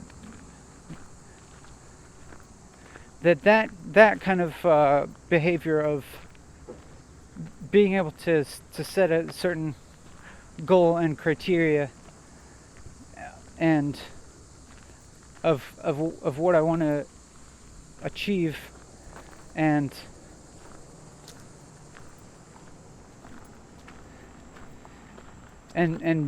being accepting of the things that I'm not necessarily totally in control of can be a positive thing. Although, like, the question of whether or not I am in control of the energy with which I talk is questionable. It's like, is there more effort that I could have put in? Am I and somehow like missing some kind of energy reserve that I have? Yeah, like, could I be trying harder? I'm not so sure. Like, I can't try harder in the past, because that's the past and now's the present. I guess I can only try hard in the present, like right now. And I'm not entirely certain what that effort feels like, what entails the trying harder, because in terms of the content of what I'm saying, I haven't set out any real criteria to judge whether it's good or bad, but I did found myself saying that I think it's not as good as the last one, so it means that I must have some kind of criteria. And maybe it's the criteria of feeling present through the process of talking. I think that might be it. And by that criteria, at this very moment, I feel like I'm succeeding. I feel like I'm experiencing what I'm saying right now very closely.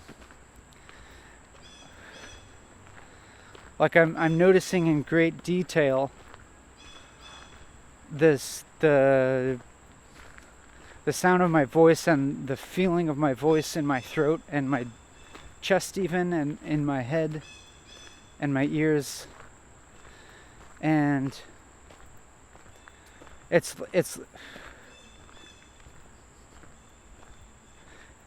something like, it's almost if that right now, that experience of talking, like the action that I'm doing of talking, and then the experience of sensing the sound and the voice are like one at the moment, right now. Like and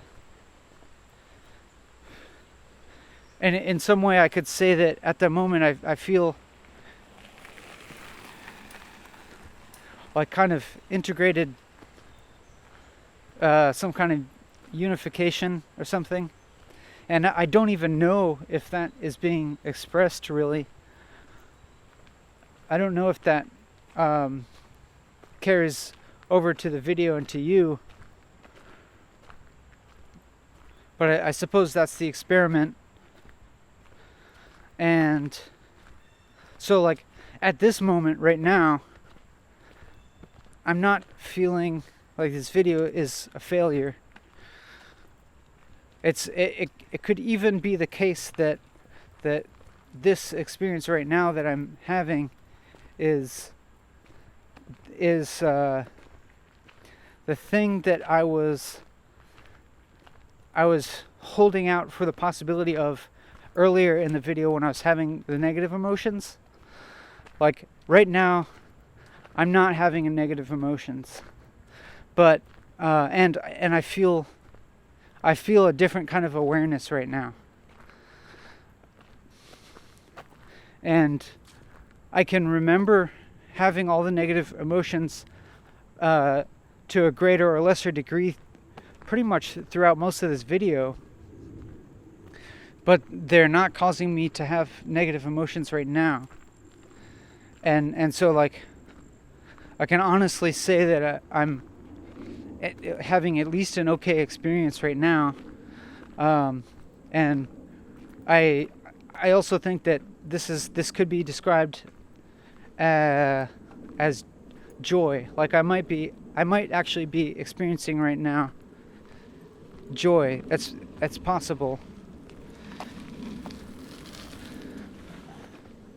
But it's also I'm not experiencing I don't think that I'm experiencing the type of happiness that I have to be sad that it's not going to last. I mean, I know that this certain mental state will go away, and in fact, maybe it is going away. The thing that I was talking about before, like, I don't know, maybe now I just feel like just completely normal, like totally like normal mind state. But then as I say that I'm experiencing a totally normal mind state, then like that affects my mind state in a strange way that's not undesirable.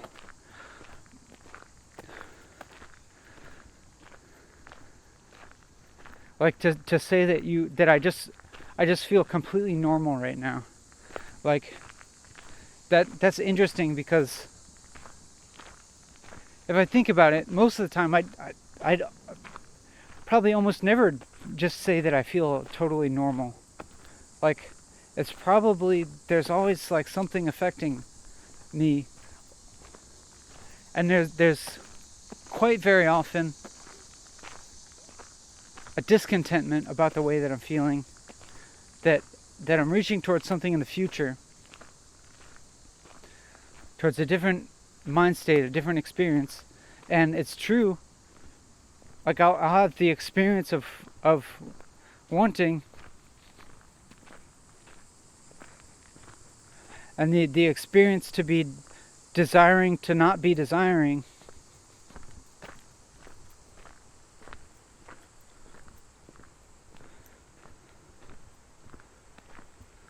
So, I mean, if that's the usual state, then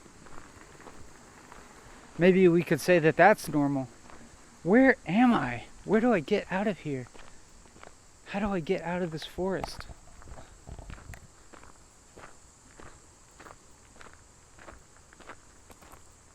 Okay, I'm heading the right way. I saw a little sign. It seems so much longer than when I walked in.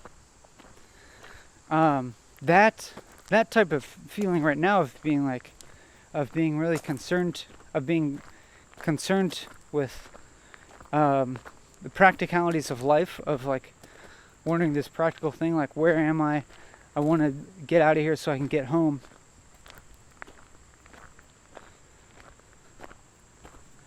I guess that's the usual thing.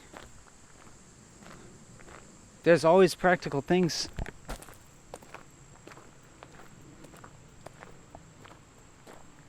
But when I said back there that I was feeling like completely normal, it was because I felt myself drifting out of a certain mind state where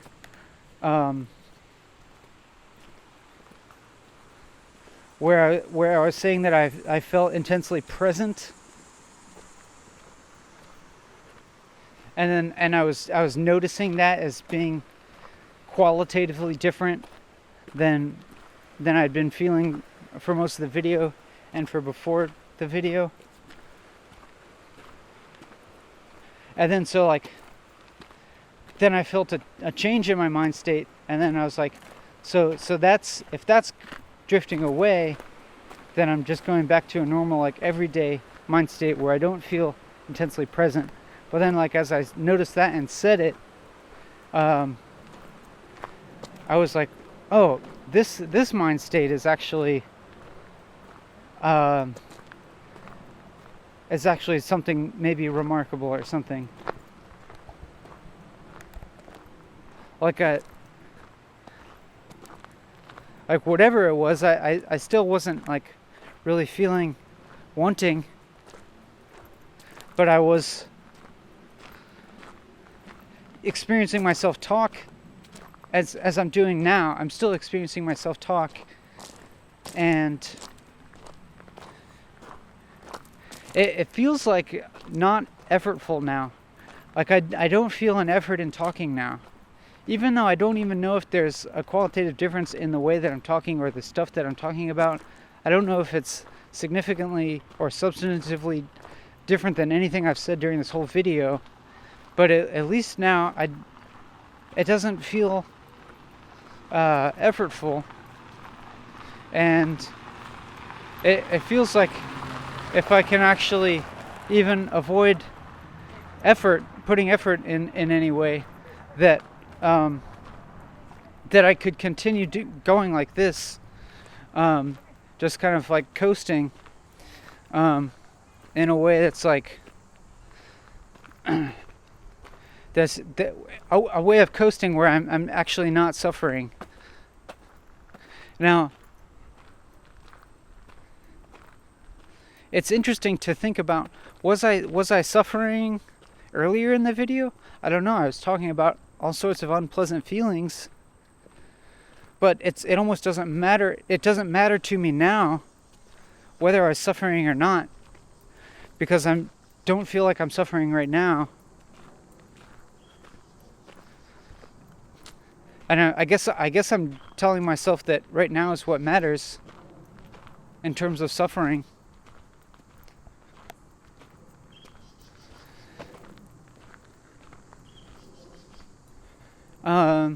Seems like a good time to end the video. Wait, maybe not. Maybe I shouldn't. Why? There's no reason to end the video or to not end the video, really. There's no reason. If I end the video, I can enjoy the rest of the walk home. I'm not necessarily not enjoying this. It's more that I am feeling like this might be a good place to end the video for your experience. I think that's it. I think that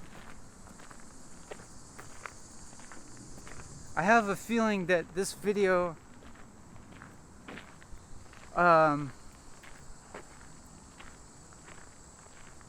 has the potential to leave you with an experience of not suffering, at least for the meantime. And also, if you've watched this whole video or even most of the video, and then I think that about the moment we're at now, at least for me, is kind of making sense of the earlier part of the video that didn't seem to make sense back then.